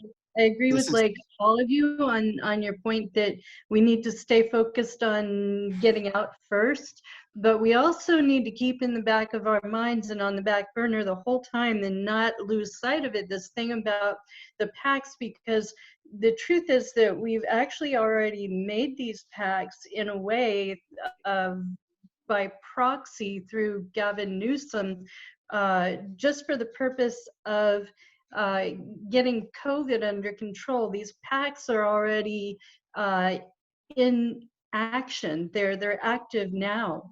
They've gone live, and we can use that. And I think we need to play on that a little bit and to use that a little bit as a springboard, but slowly. Just as you're saying, keep it simple. That was a really good idea.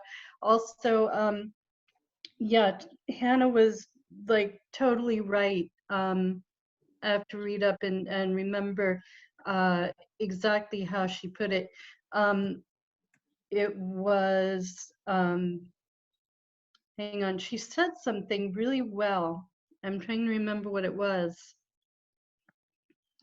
Oh, identifying as Californians.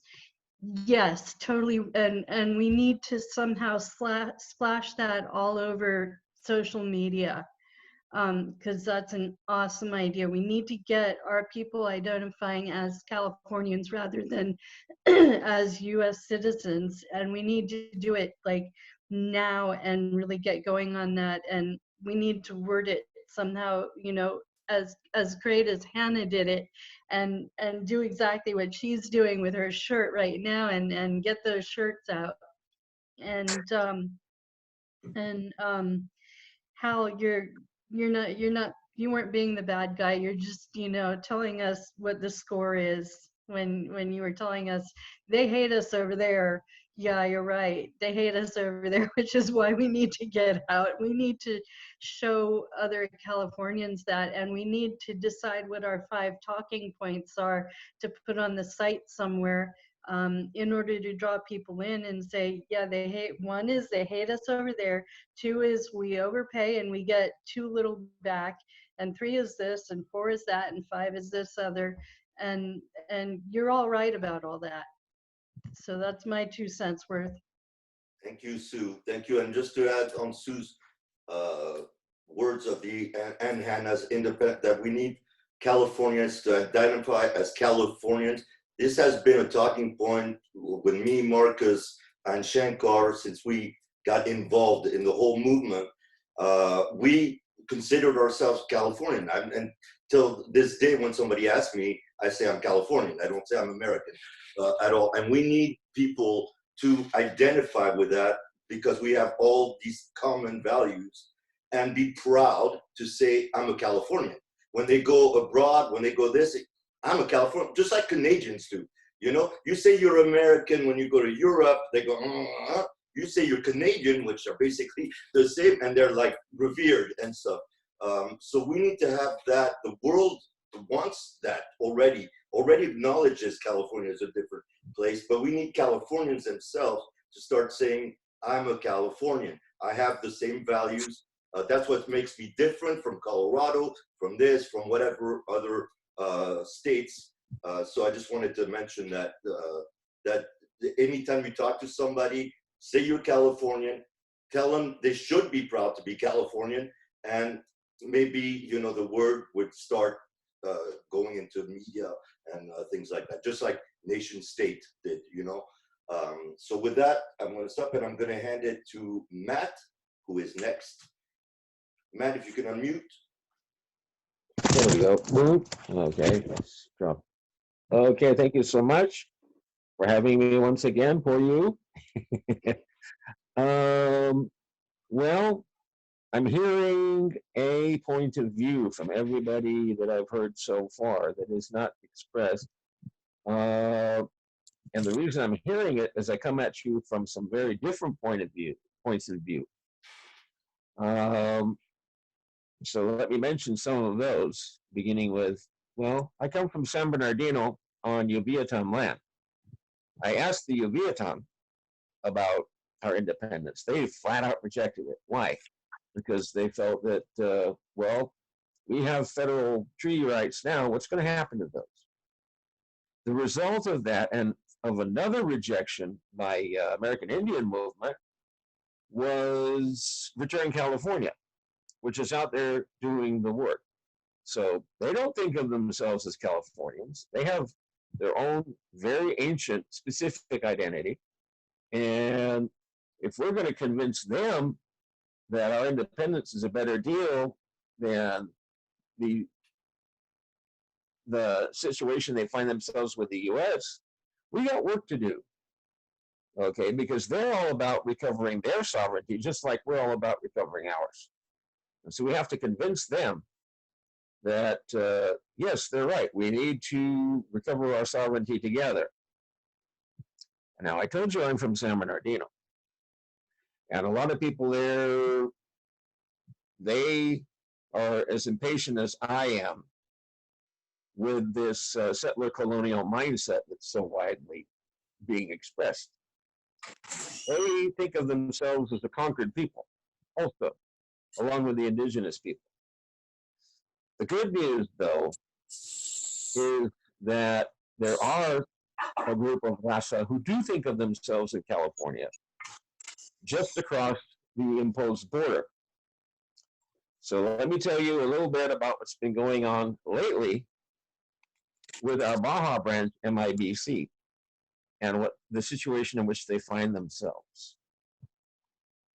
Thank you, Sue. You're right. The idea of plurinational governance was actually from the practice of the Agua Caliente Reservation and the city of Palm Springs. So we know it can work, and we know it can work well, plurinational governance. And that was something I brought to the table from there back in the day. But let's go back to MIBC, the Movement for the Independence of Baja. They're as old as us. In fact, they're a little older. And they have the support, and they keep demonstrating this, poll after poll after poll, of the majority of the people of Baja California. Can we say that? Can we show numbers of 62% saying that, yes, we should secede and form our own country? They can show that. And polls that they have entered into, the very latest poll addresses this idea of a regional pact. They're all in favor of it. They are in favor of it by 62% of the people they polled are in favor of a regional pact. So yes, they are in favor of that. They identify themselves, and this is on solid historical grounds, as Californios. They get into arguments with Mexican mainlanders about this all the time, by the way. And here's the very latest. You're talking about COVID-19?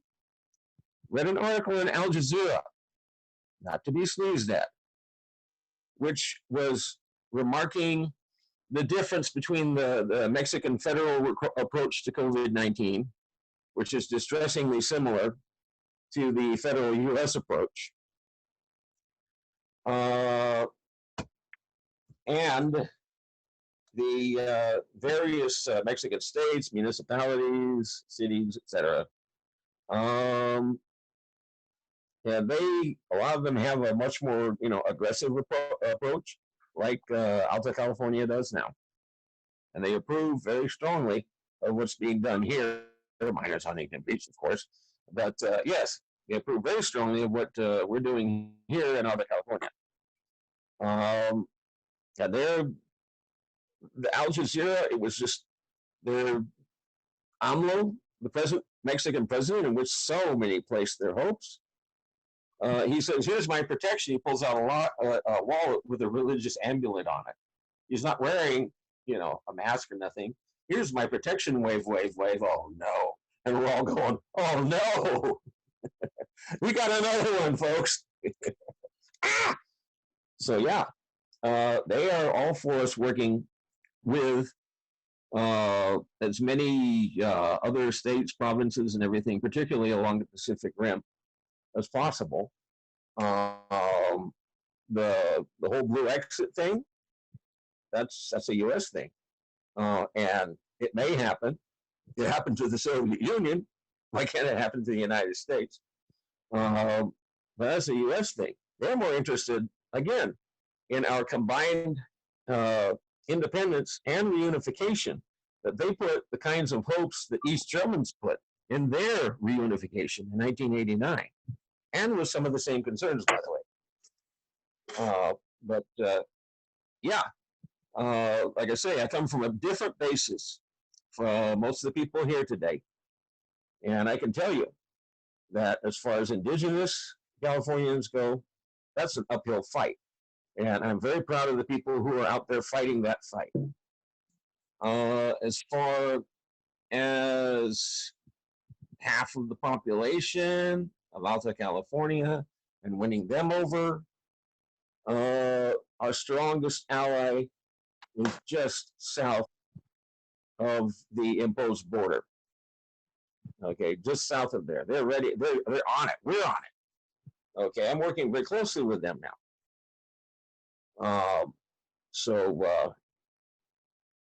And they support a interstate slash provincial Pacific Pact. Like I say, the whole blue exit thing, doesn't pertain to them. Although, again, it would be, I think, a good thing, a blue exit, but it wouldn't create a single, we wouldn't be like Pakistan trying to put East and West Muslim India together. Okay.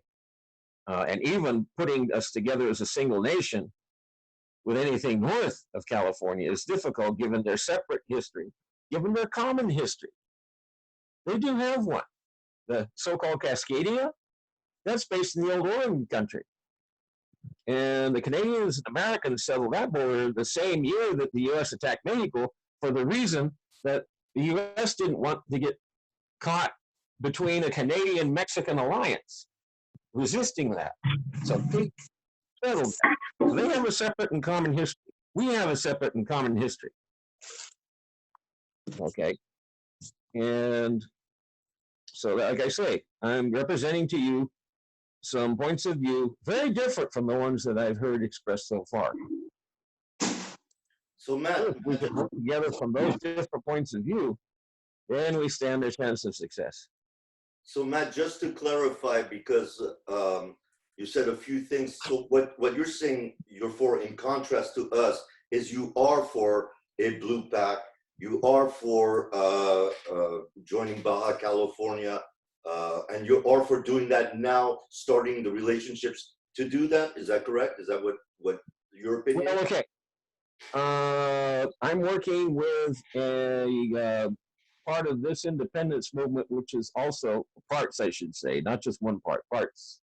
Because there are people here that are also part of it, of independence and reunification. Let me tell you, within a week of our flag ceremony, passing the Grand California national flag, which is our old battle jack from 1836, onto Baja, within a week was when we had the Commission of the Californias reformed by the 3 governors of the 3 states, the 1 U.S. and 2 Mexican states. That was before we were talking about a Pacific Pact that was basically a response to the COVID-19 pandemic. That's what it was.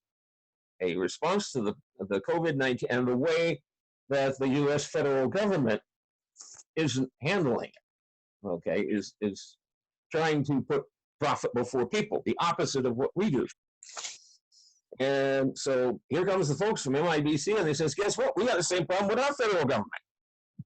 Okay? Al Jazeera confirmed that. Religious ambulance as protection against a pandemic? Really? Really, Presidente? De veras? Are you kidding us? You sound like Trump. No! So they look to us. They don't look like one of the members told me, is we'd much rather work with people with common sense in the rest of California than with these superstitious people that are in power in Mexico. Okay? We'd much rather work with some people, Californians we know at least have some common sense. So, yeah, they are all for the pact as it was originally conceived, and that is as a coordinated response to a pandemic. But their ties to us are much deeper and much stronger than that. So the strongest organization in this movement is the MIBC. They are the ones with majority. They are the ones taking point. We should not be afraid to follow that leadership at all whatsoever. And when I have disagreements with that leadership, hey, you know, we talk about it and everything like that, and I refer to other things, blah, blah, blah, you know. Yeah, the pact was precisely right, Sue. The pact was to contain the COVID-19 virus, and of course the Baja people want to join that pact, okay, because they're having the same problem with, you know, the I can't really put it politely about the problem that they're having with their federal government over this. Okay, their differences are very similar to our differences with our federal government here. Okay, so so much so that not only do they win poll after poll after poll, and even a poll they conducted amongst mainland Mexicans, which asked them, if we do secede, would you be willing to let us go? And they go, see, if you want to go, that's fine. They know instinctively it's not about weakening the, you know, the mother country. It's about strengthening the daughter country, which, yes, we have a larger economy than Russia. If we reunify, we will be taking the step forward that Germany took when it reunified in 1989, and we'll have an economy the size of which will be similar to that of Germany. Like Germany, we will be a federal republic, but we'll be a federal republic based on the prior sovereignty of our indigenous nations, who will be, you know, side by side with us. So, yeah, there's a great potential. All we have to do is take off our Yankee blinders and see that potential. It's right in front of us. Okay. It is right in front of us. I am so proud of those who are moving forward and, you know, seeing that potential and moving. So yes, absolutely. We concentrate on our independence. And believe me, the day after we achieve the independence in Alta, the 2 Baja states are immediately going to want to join us. Now, here's a question I put to you. What if they beat us to it? What if they unify their 2 states and they declare their independence, and it's accepted, by the Mexican federal government, as a majority in the mainland have said they're willing to do. What if that happens? What if they beat us to it? Are we willing to follow their lead and join their federation? Reunify California that way? Okay, that's what they're saying. Whoever gets there first, the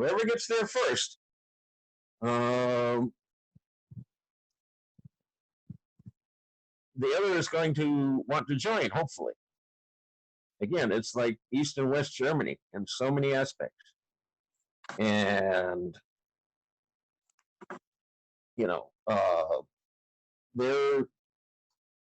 they're grouping MIBC is sort of like the original Allianz für Deutschland, that when it was allowed to, as soon as it was allowed to, agitated for reunification. There were problems, there are still problems, and I won't lie to you, the same problems will underlie our reunification. So the best example we have to look to see, oh, these are going to be the problems. This is how, we're going to try to avoid them, is the reunification of Germany. We sure don't want to be reunified like Vietnam was. We don't want to play a stupid war with an imperialist power. That's the last thing. We want to be reunified like Germany, not like Vietnam. But we do want our independence. Okay. A very deep and meaningful independence is possible. Okay, great. Thanks, Matt, for that. Thanks, and maybe we'll go back around the panel and answer that question quickly of what if they reunify before. But for now, I'm going to go to Marcus. You're next. So if you want, we had Dan. He texted that he was going to come back 5 minutes, but he hasn't come back yet. So I'm going to let you. You're the last one that's here right now. I can't hear you. You're muted or something. Oh, hold on. I'm going to try it now. Try it. Can you hear me now? We got it. Okay. Hi. Thanks, everybody, for coming out. A lot of great opinions. Really glad to see people prepared their statements and their best arguments. And this is going to go out to people everywhere. And we will keep an open ear to where Californians go with this conversation. So I'm going to start off with facts. Well, actually, first, I want to mention Bob Timlin's idea. Bob couldn't come here today, but his opinion was he supports California as a nation state signing treaties with other nations. So he's okay with an Oregon Washington Pact if it means California is a nation, Oregon and Washington are nations, and they sign a treaty together, 3 separate nations signing a treaty. His other big condition was they have to have an exit clause in every single agreement. So California signs a treaty with Oregon and Washington, 2 separate nations on trade. Exit agreement in that one. California signs an agreement on climate change. Exit agreement on that. So Bob was like, hey, if California's a nation, it can sign treaties with whoever it wants. It can have as many nations as it wants, but separate nation treaties with separate nations, exit clause in every single agreement California signs. Give me a second. My battery's dead. I have to go plug it in. I'll be right back. Give me 30 seconds to do that. Sorry.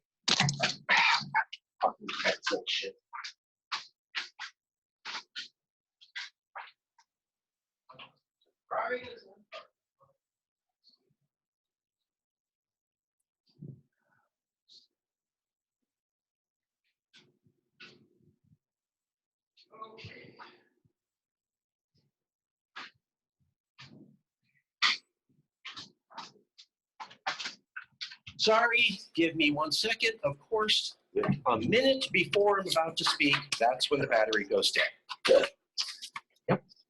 Yep, that's how it goes.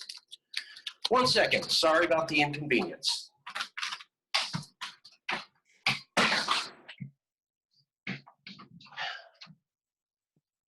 Wow, that was seriously inconvenient. Okay. Okay, goes that. Okay. Can you hear me? Can you hear me? Yes. Okay. Wow, that was really annoying and inconvenient. Right as I'm about to speak, the battery goes dead in the phone. Okay, I apologize. This is what happens when everybody has to do everything at home. Okay, let me start off again. Bob Timlin had an idea. California is a separate nation. 2 separate nations, Oregon, Washington, treaties signed with them, exit clause in every single treaty. Make as many pacts as you want under those guys. Exit complex, exit allowance in each treaty, separate nation treaties with other nations. Boom, that's Bob's idea, done. Now moving on to me. So I'm gonna just present some facts so that everybody can make up their own opinion. So here's a couple facts. We ran the idea of Gavin Newsom as a nation state. And we got about 127 people like that post, which is pretty good. We also ran the idea of the Oregon Washington Pact on the Yes California, and we got about 170 people who like that pact. So there seems to be an equal amount of interest for an Oregon Washington Pact with California as a California being its own nation state. At least initially when we run that on Yes California with 40,500 people responding. A couple interesting things though.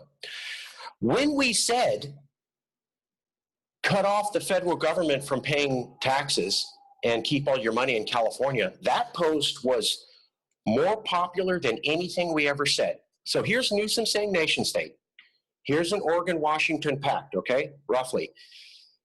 Here's cut off the federal government and have nothing financially to do with America. Way beyond being an independent nation or Oregon Washington Pact. These are facts. You can go to the SCA page, way beyond, just letting you know. The other thing was that we made a post about Americans coming into California who don't feel the same way that you do and bringing their American laws and how that could get Californians killed. We were talking about the open carry law that may get passed in the rest of America, allowing somebody in Kentucky with a history of violence to come into California with his gun, an automatic weapon, and California just has to accept that. That post, again, way, way, way more popular than anything about Gavin Newsom as a nation state or California, Oregon, Washington Pact. So when I'm looking at the Yes California Facebook page, I have to say that there is a ton of support for I don't want to have anything to do with Americans, the people, and I don't want to have anything to do with supporting America, the country. Fact. That's where our members are. I'm going to have to stay in that lane. There seems to be some openness on if you do that as a nation state or as a pact with Oregon and Washington, but definitely, yes, California people want nothing to do with America. They want nothing to do with the reconstituted America at all. I can't support that. I'm not saying the rest of the movement do that. I'm just letting you know we've been running these surveys at Yes, and here's the response definitively. Couple other interesting things though. 2008, there was the California Pacific Alliance, 2008 California Pacific Alliance with California, Oregon, Washington, and British Columbia. So a pact of Oregon, Washington, British Columbia, and California. Signed in 2008, reauthorized by Governor Newsom 4 months ago, 2019. That pact is over 11 years old. It is the longest running pact California has on anything. So here's this 2008 Pacific Coast Pact, Oregon, Washington, British Columbia, specifically talking about climate change. Okay, very long track record, interesting. Now, here's the thing. In 2013, Governor Brown said, I want to have an even bigger pact. It's going to be called the Western State Alliance Pact. And we're going to have 10 states in it. So they signed the Pacific Coast Alliance, and then they said, let's go even bigger in 2013. Well, the 2013 organization completely fell apart in 2 years. So simple pact, a few states, goes for 10 to 11 years. Brown announces super gigantic pact with everybody in it. Yeah, it makes a lot of headwind. A lot of people talked about it. And then it completely failed 2 years later. No one talks about it. Governor Brown in 2015 wasn't done. He said, let's have a giant Western power grid. And we'll get all sorts of states in it, joining with California against America and for solar power. Totally failed 2 years later. That Pacific Coast Alliance with just a few people on a specific issue, it survived 5 times longer than either of those giant pacts California signed. That's a fact. Also, there's this thing called the United Nations. Now, the United Nations, the EU, the European Union, was growing and doing very well. Somewhere around 2008, 2010, they changed the guidelines for membership to the EU. Guidelines for the membership to the EU used to be based upon democracy and economics.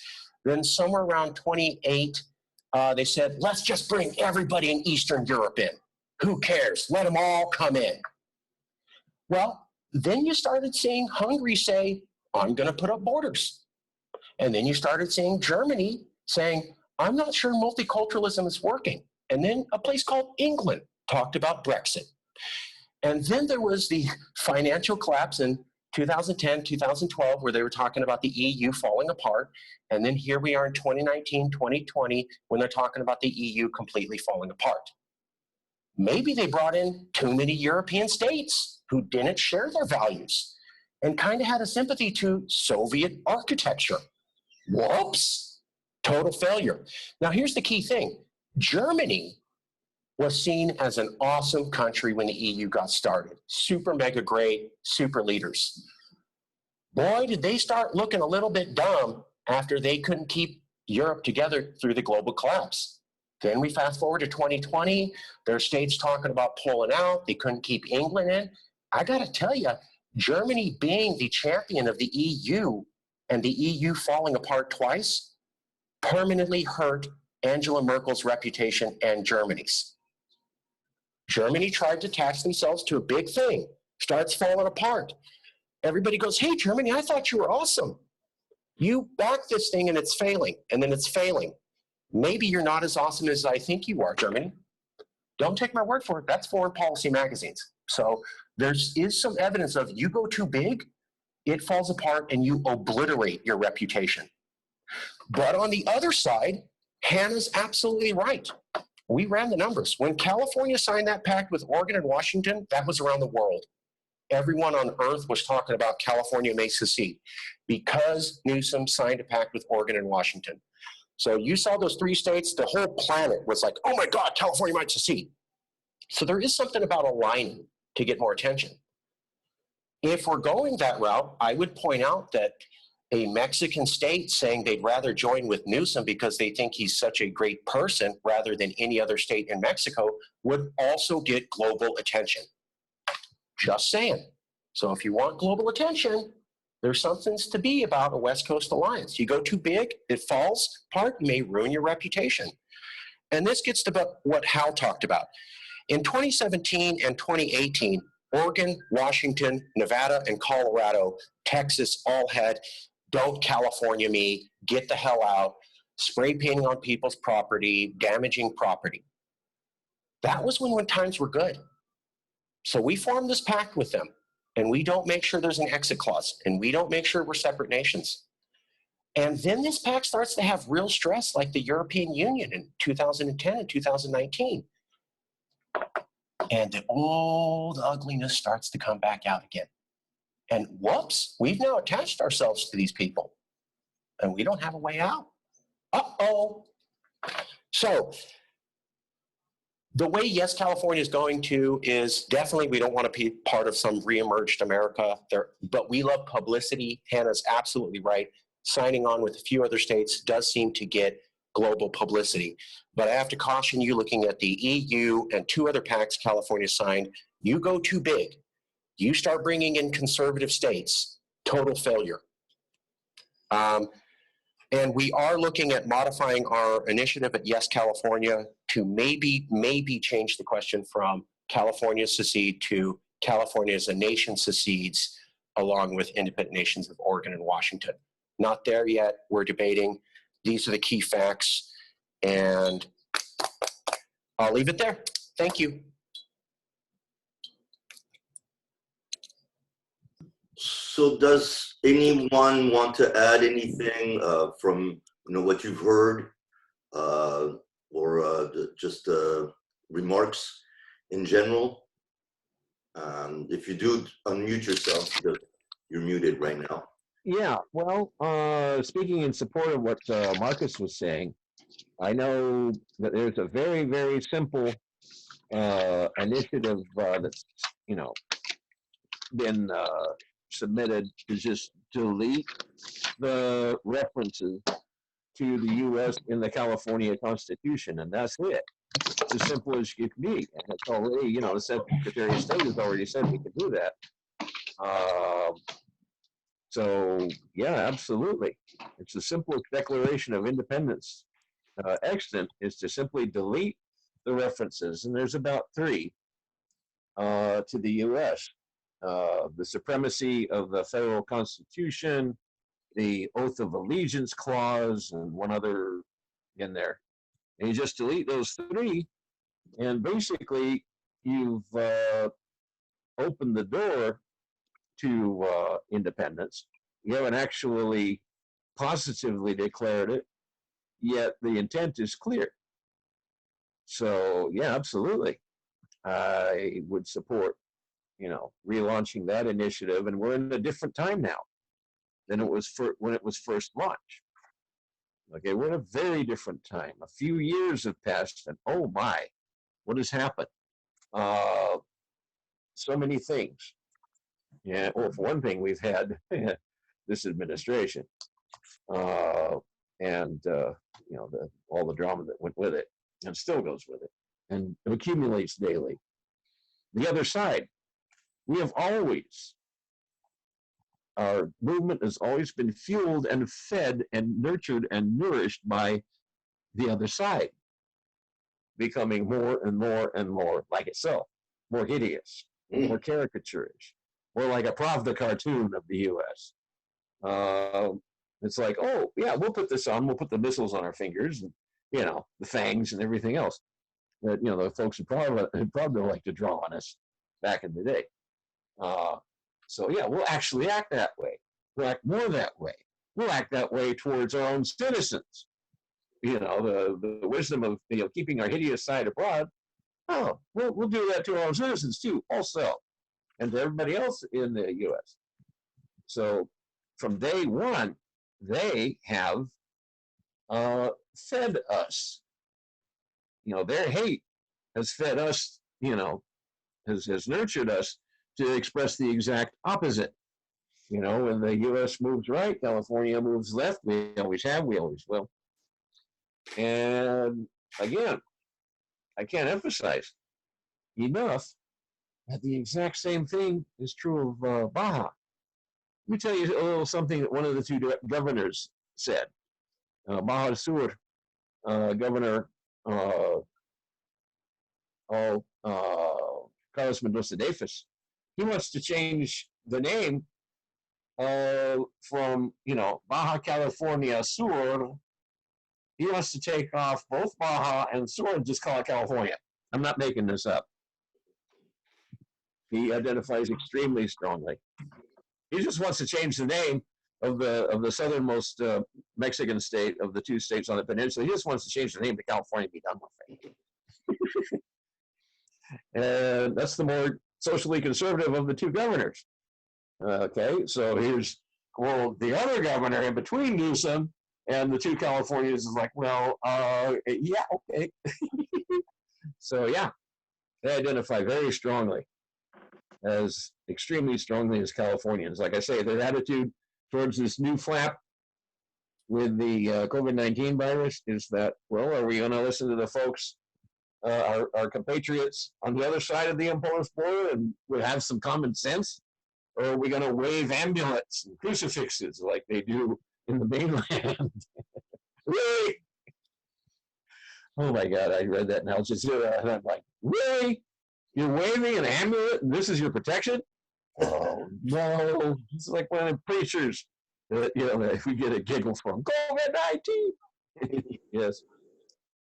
So yeah, they're on board. They're ready to go. I'm developing things with them, and hopefully, they're extending an invitation to you. Okay, and I was asked to extend this invitation to everybody in the movement. Everybody in the movement. We are planning a second flag handover ceremony on the other end of the peninsula in La Paz, which is actually quite cheap and easy to fly to and from if you go from the Tijuana airport, which thank goodness has a terminal on the U.S. side. You don't even have to park in TJ. You can park on the U.S. side. You can lodge in the U.S. side and fly extremely cheaply to and from La Paz. I checked it out. We're planning another flag handover ceremony like the one we did in Plaza Tijuana. Guess when we're planning it? 3rd of November.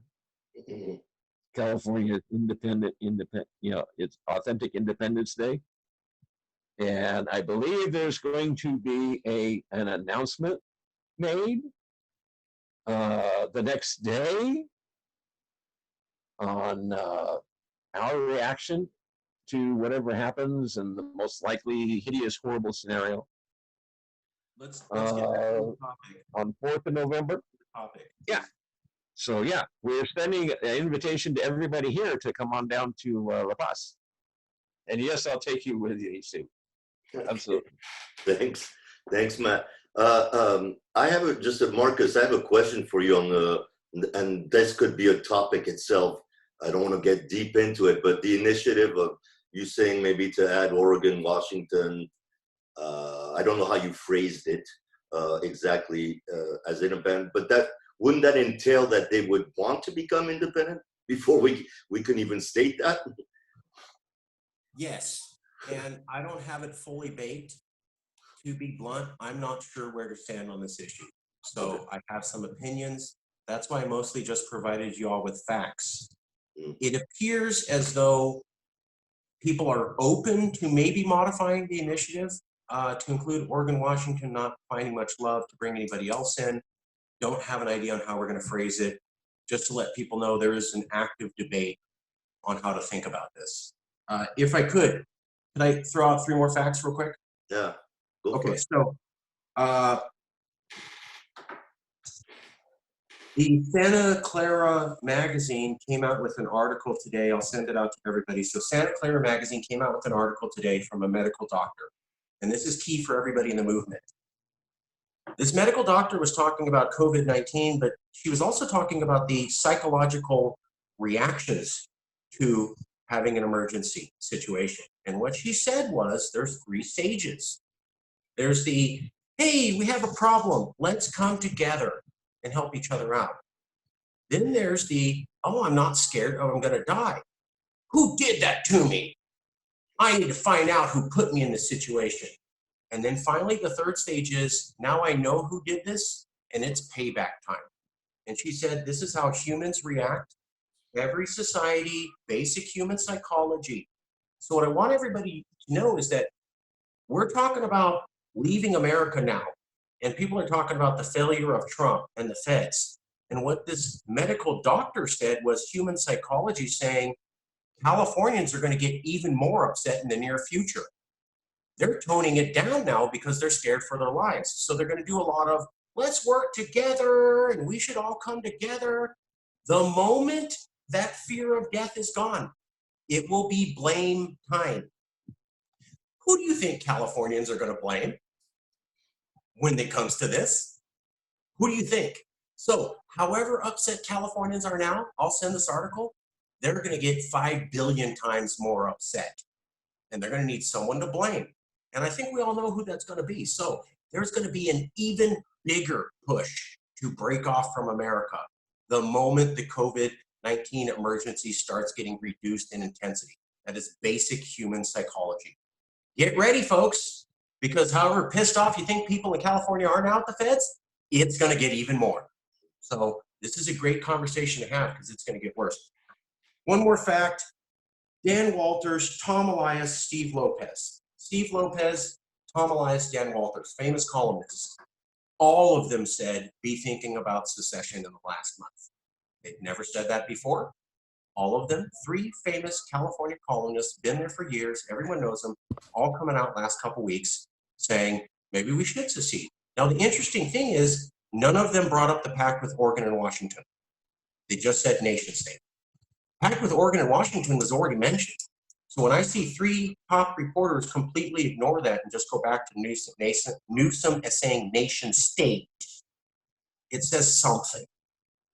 Finally, I'll leave it at this. I accept the recommendations of everybody, but if you are actually going to close off the West Coast because you don't believe that the federal government can manage this and you want to make sure that disease particulates are not floating in the air and that people can't easily come into your transportation region, then in fact, look at the geography.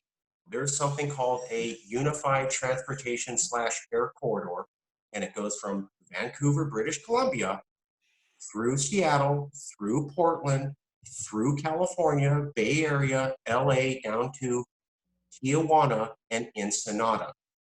If you think you're going to have California, Oregon, and Washington form a pact and be able to cut off all particulate matter coming in for easy transportation access, you are dead wrong. I work in transportation. I work in geography. So I'm not saying we bring in Baja or British Columbia. I'll leave that to Californians. But if you're actually concerned about coronavirus, it is dumb and not reflective of science or land topography to not bring in Vancouver and Tijuana to Ensenada. You'll notice that I was very specific with the metro regions. That's because the Rocky Mountains form a natural barrier that surrounds Vancouver, Portland, Seattle, cuts off the other eastern red parts of those states and protects California and cuts off all of Mexico from Tijuana, Ensenada, Metro. So I'll just leave it there. That's a hard fact. I'm done. Thank you. Sue, did you have a question? I saw you raise your hand at one point. Yeah, you know, that blaming thing that Marcus was talking about is kind of already started, and a lot of people are throwing around conspiracy theories and blaming Fauci and blaming doctors and the organizations of doctors, and saying that this was all planned and that they created COVID and then played it up more in the media and in the news to scare us all. So the blaming thing has already started. Definitely. Well, I think that's actually a problem, though, because I think it's the right wing that's emphasizing the blame aspect of it. I mean, and frankly, It's before we getting even heard we got splashed this all on, over. Yeah, it's getting splashed all over. yeah, they want social to blame China. They want to blame Newsom. They want to blame. They want to. They want to literally want to blame Democrats as well as China. Sometimes people then react on attacking actual Chinese Americans who are totally innocent. I don't want to say. I will say that it's probably what Marcus's point, which should be, is that it's important to present this not as a matter of blame, but as a learning experience. That United States government cannot be relied upon, and you know, in other words, we're better off being out because of that fact that there is no USA other than just a violent power that is more of a threat to us than an actual aid. I also want to point out, in response to what Matt said, was, and I want everyone to listen, I almost want to repeat this twice. Everyone should be focusing their attention on presenting their information, their messages in Spanish, right? Because I don't care if you don't think Baja is where the bucket of worms spit. There are 13 million people in California who are of Latino origin. And many of those people are more comfortable speaking in Spanish than otherwise, or they have family members. We have got to do that. Every message that I see is in English, and while it's and part of that also is also the message of you want to really demonstrate that we're not about the Anglo culture being dominant, establishing its dominance over California. and that has got to be in that. It's got to be that I'm making the messages in Spanish. I also want to go on further. However, I thought that the more Spanish that we should be using in our languages, our terms, or whatever, our references, it sort of creates a divide, because we all know the Anglo-America sees itself as an English-speaking country, and you only have to look at the map of the United States to see how many how many languages have been ignored, not just Native American, but did you ever hear of Detroit, Michigan? That's Detroit, right? I mean, all over cultures have been squashed on. So I'm gonna say, but here in California, and that, did you just said that, California? Orale? Orale! Orale! Oh, thank you. Yeah, in California, right? I mean, our maps are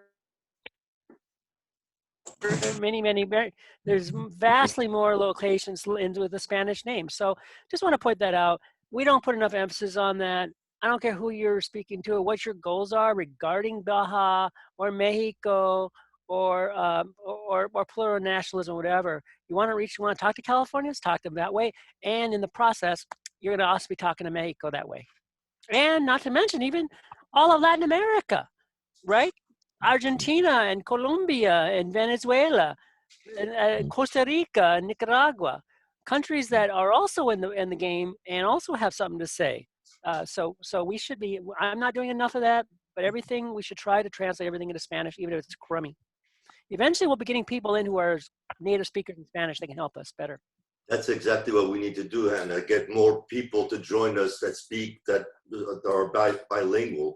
Right now, Matt's pretty good, probably the best of us all at doing that. But yeah, you have to have a few people. Yeah, and listen to Hispanoparlante. But yeah, that's been a discussion from our movement, from CFC to IC. We've always said, yes, we need to reach the Latino population and make them feel safe about the whole independent California, because they have a lot to gain from it. But we don't have enough Hispanics. The problem with getting Hispanics is a lot of times they're afraid. They don't want to be on the forefront. They don't want to be. They wouldn't come on a video like this because they're afraid that somebody they know or something might be, in danger and stuff. And we've encountered that a lot, even with IC and everything. So, we'd have to find. But I might. Yeah, go ahead. I'm just talking. We have to find maybe Hispanics that are second generation Hispanics that are really well established here. Well, obviously, but even the second generation Hispanic people, they're concerned because they want to draw attention to their mama and daddy and uncle and stuff back in their own homeland, their own home. And I understand it. But I'm waving this out to remind you, if you didn't know, that says, siempre seremos libres. We shall always be free, which was a slogan I came up with. And that's also another way of that's what I mean when I say of framing messages in Spanish, because the wonderful thing about California is that most people who live here know some Spanish, right? And most people who don't live here, who live American citizens but don't live in California or Mexico particularly, are really crummy at it, and they're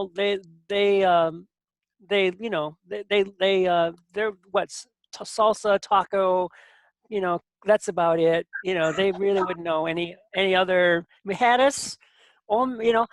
Donald Trump said there's mean hombres. I was so surprised. There's one Spanish word that guy knows. That's true. So I just got to say that. It's like that one. Yeah, it's like that one ad of people coming in. They look at the taco stand, but it's actually a tamaleria. And you're like, oh, look, Harv, Mexican tomatoes. So I'm just saying this is part of identification and part of it, and it's simple as drawing that line. You want to draw that line. You draw that line with language. Yeah. Okay. And I should probably say that my perspective is coming from Hawaii. Because in Hawaii, someone I know about 20 Hawaiian words, which I found to be absolutely indispensable to get along in conversations. You know what I'm saying?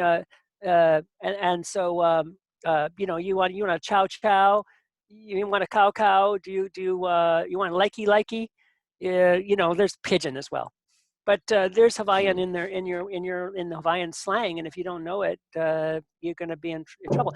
I always like to remind people, if you fly to Honolulu Airport, luckily there are symbols on the bathrooms. Otherwise, you have to know the difference between the word wahine and kane.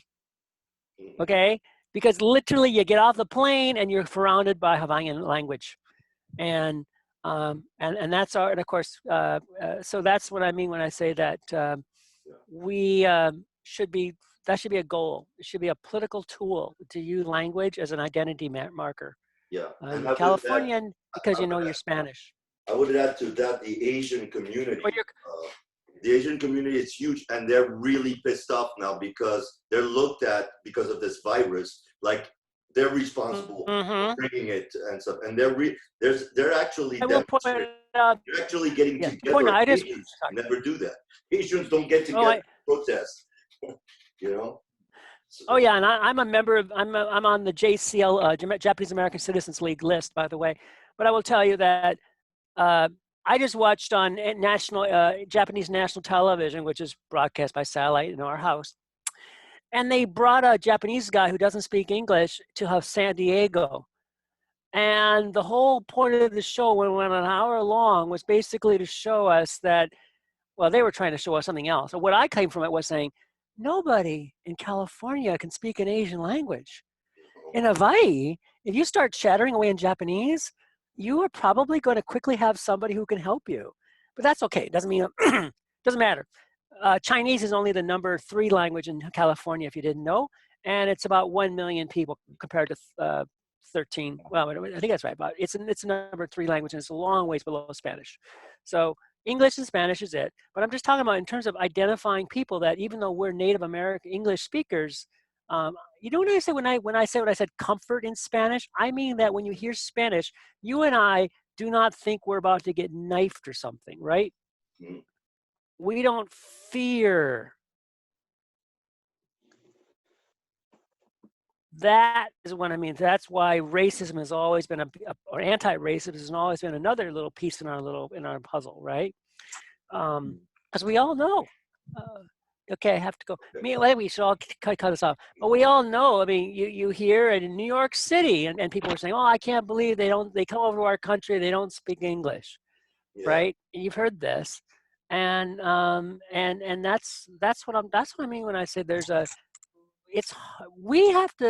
lot more to be said and a lot more to be written about this, but in terms of this building this identity and what that identity is, and it's I'll conclude saying, it's not going to be based on ethnicity. It's not going to be based on language, but language will be a piece of it, right? It's going to be based on values, and values include being opposed to racism.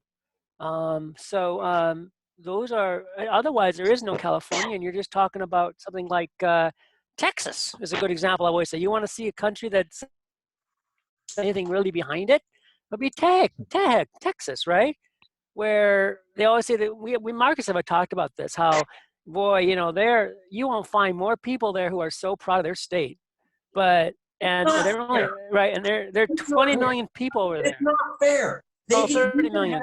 30 million. No American flags, Texas flags everywhere. Call yourself, say, I'm not an American. I'm a Texan. Nobody says a goddamn thing about them. Now, a Californian says, I don't know how I feel about America. You communist piece of shit. Why did Texas get away with that? Yeah. Why did Texas get to say we're Texans and not Americans? Why do they get to have Texas flags all over their capital? Go to SAC. There's no California flags in Sacramento. There is no California flags in Sacramento. It's American flags everywhere. You go to Texas, they don't do that. How come they get to do that and we don't? Why? Not fair.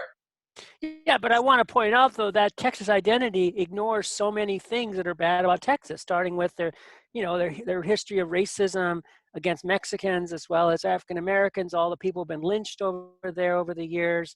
you know what I'm trying to say, that, that phrase of they use phrases like the boys, and the good old boys and all that, right? And I mean, it's like, yeah, that's really noxious stuff.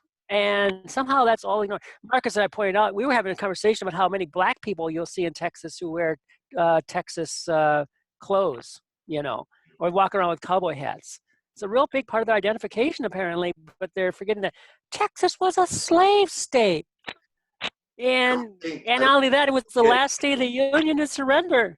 But California was a free state that their people literally dropped everything they had and invaded Arizona and New Mexico in order to help keep America free. Yeah, I think Texas, they're proud of that. They're not going to say right off. Those are the two different values between California and Texas. But for a Texan, they're not ashamed of that. They're not ashamed of their past history and stuff. We, on the other hand, when we've done something bad in California, yeah, we're ashamed of it. We're ashamed of what we did to the Native people. We're ashamed. But them, so what? That's part of our history. We're proud. I'm going to put my hat, my Texas shirt, and I'm proud of what we did. And that's it. No excuses, nothing.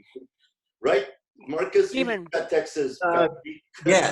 Yes, absolutely.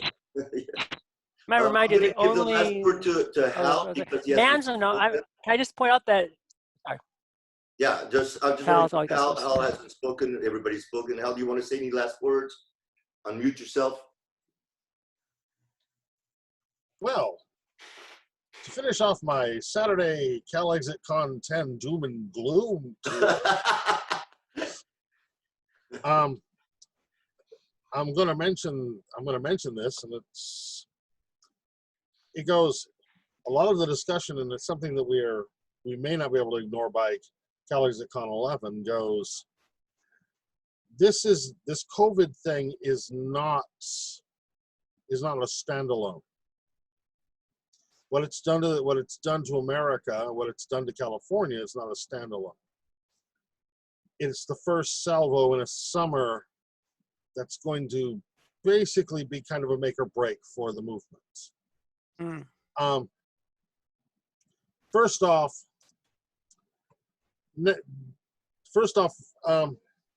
quietly this week, they announced that the national debt has gone to 25 trillion.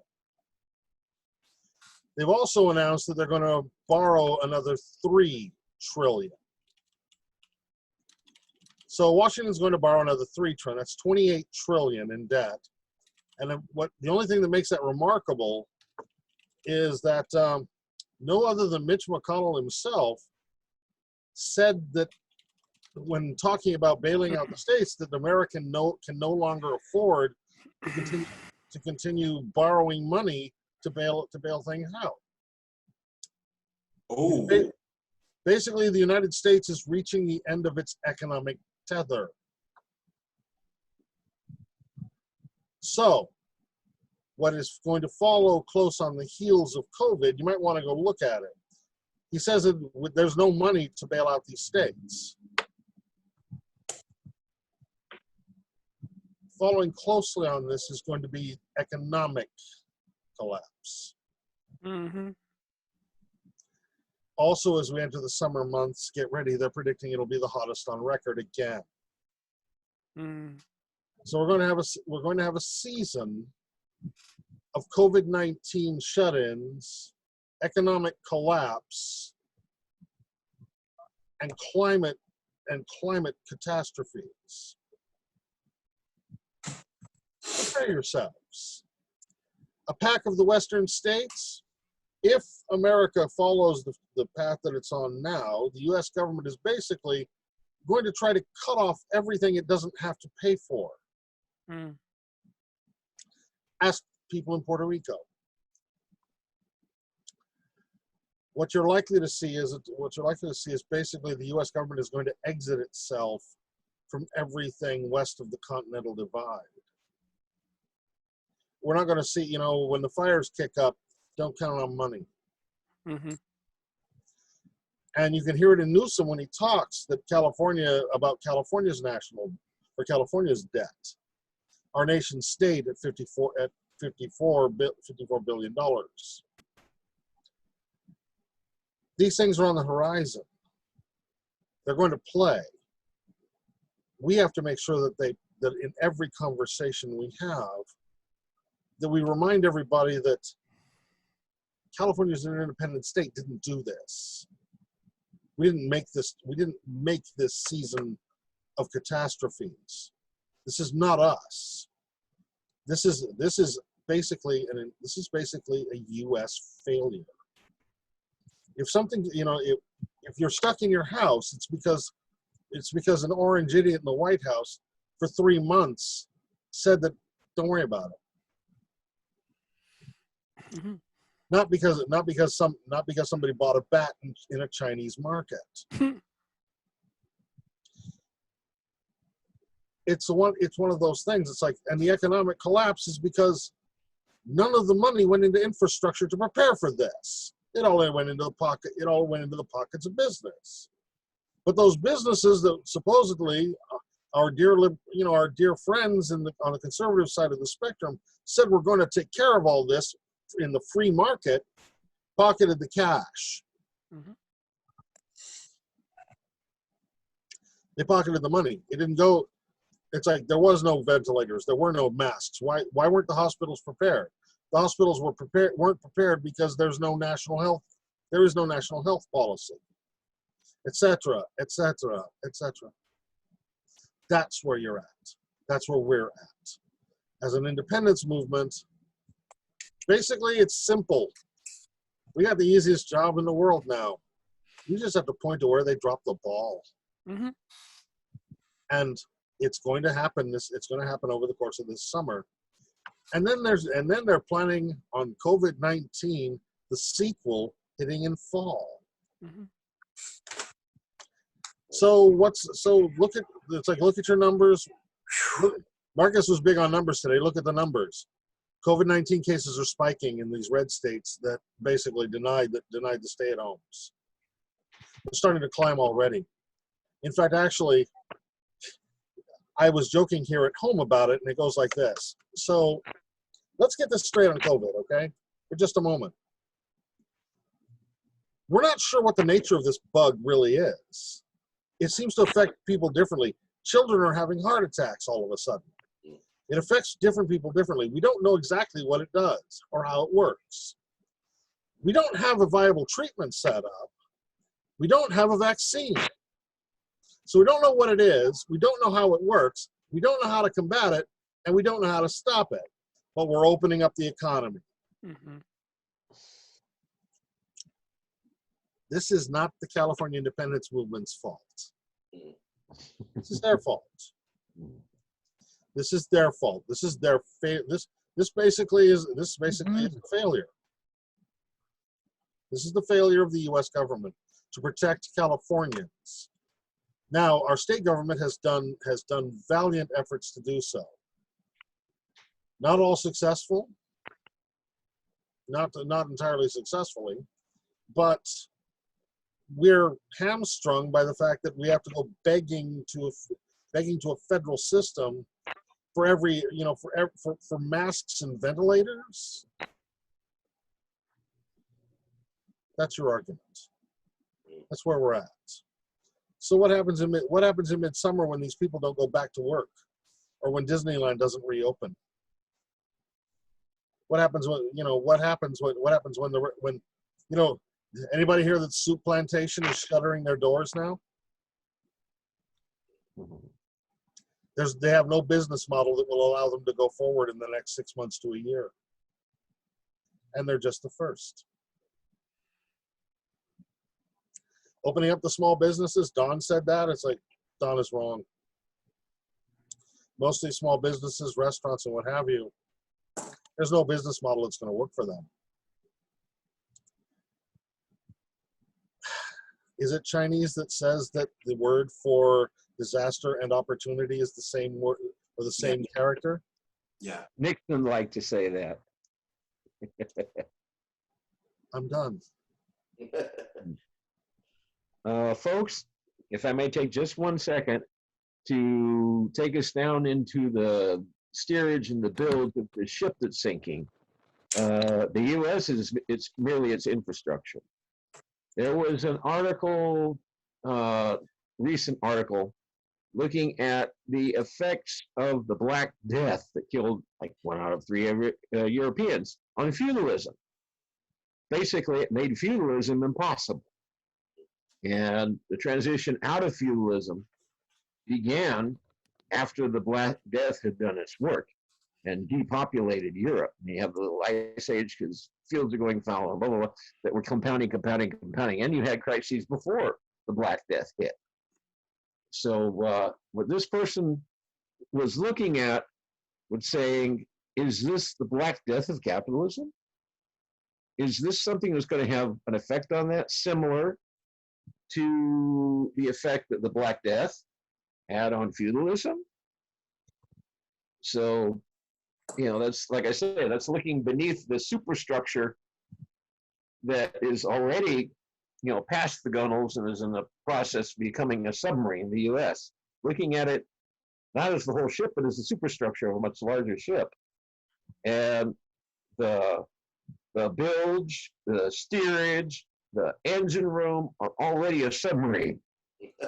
So you're seeing that shiny white superstructure on the hill. That's sort of the last signal that the whole ship is becoming a submarine. And we got to take to the lifeboats. We got to build an ark, okay? We got to put them lifeboats together and build an ark, because if not, the ship's already underwater. Okay, you're already seeing them on the fantail playing "Here My God to Thee." Okay, we're at that stage. We are in years lit with fire. Years lit with fire, as we'll be uncomfortably reminded in the coming months. Yeah. So we gotta be out there with the fire extinguishers on the ark that I we just built. saw the guys. I just saw Dan come back on. Dan, are you Yeah, here? yeah. I apologize, bro. Okay. Do you here want? for him. We're almost at the end of the thing, but do you want to say? Do you want to say anything about the conversations? Yeah. Yeah. Well, just what. And I just want to give her props because she's so amazing. She's so knowledgeable. And to Don and to Hall, I agree with you guys to keep it simple. And yeah, that's pretty much it, man. But Hannah, you're so awesome. You have so much knowledge, man. How much? Yes, she does. Okay, great. Thanks. Thank you. For that. And everybody, so this is the end. Get on with your Saturday and be safe, be healthy. Okay. All right. Later, guys. Later. Bye. Bye. Bye.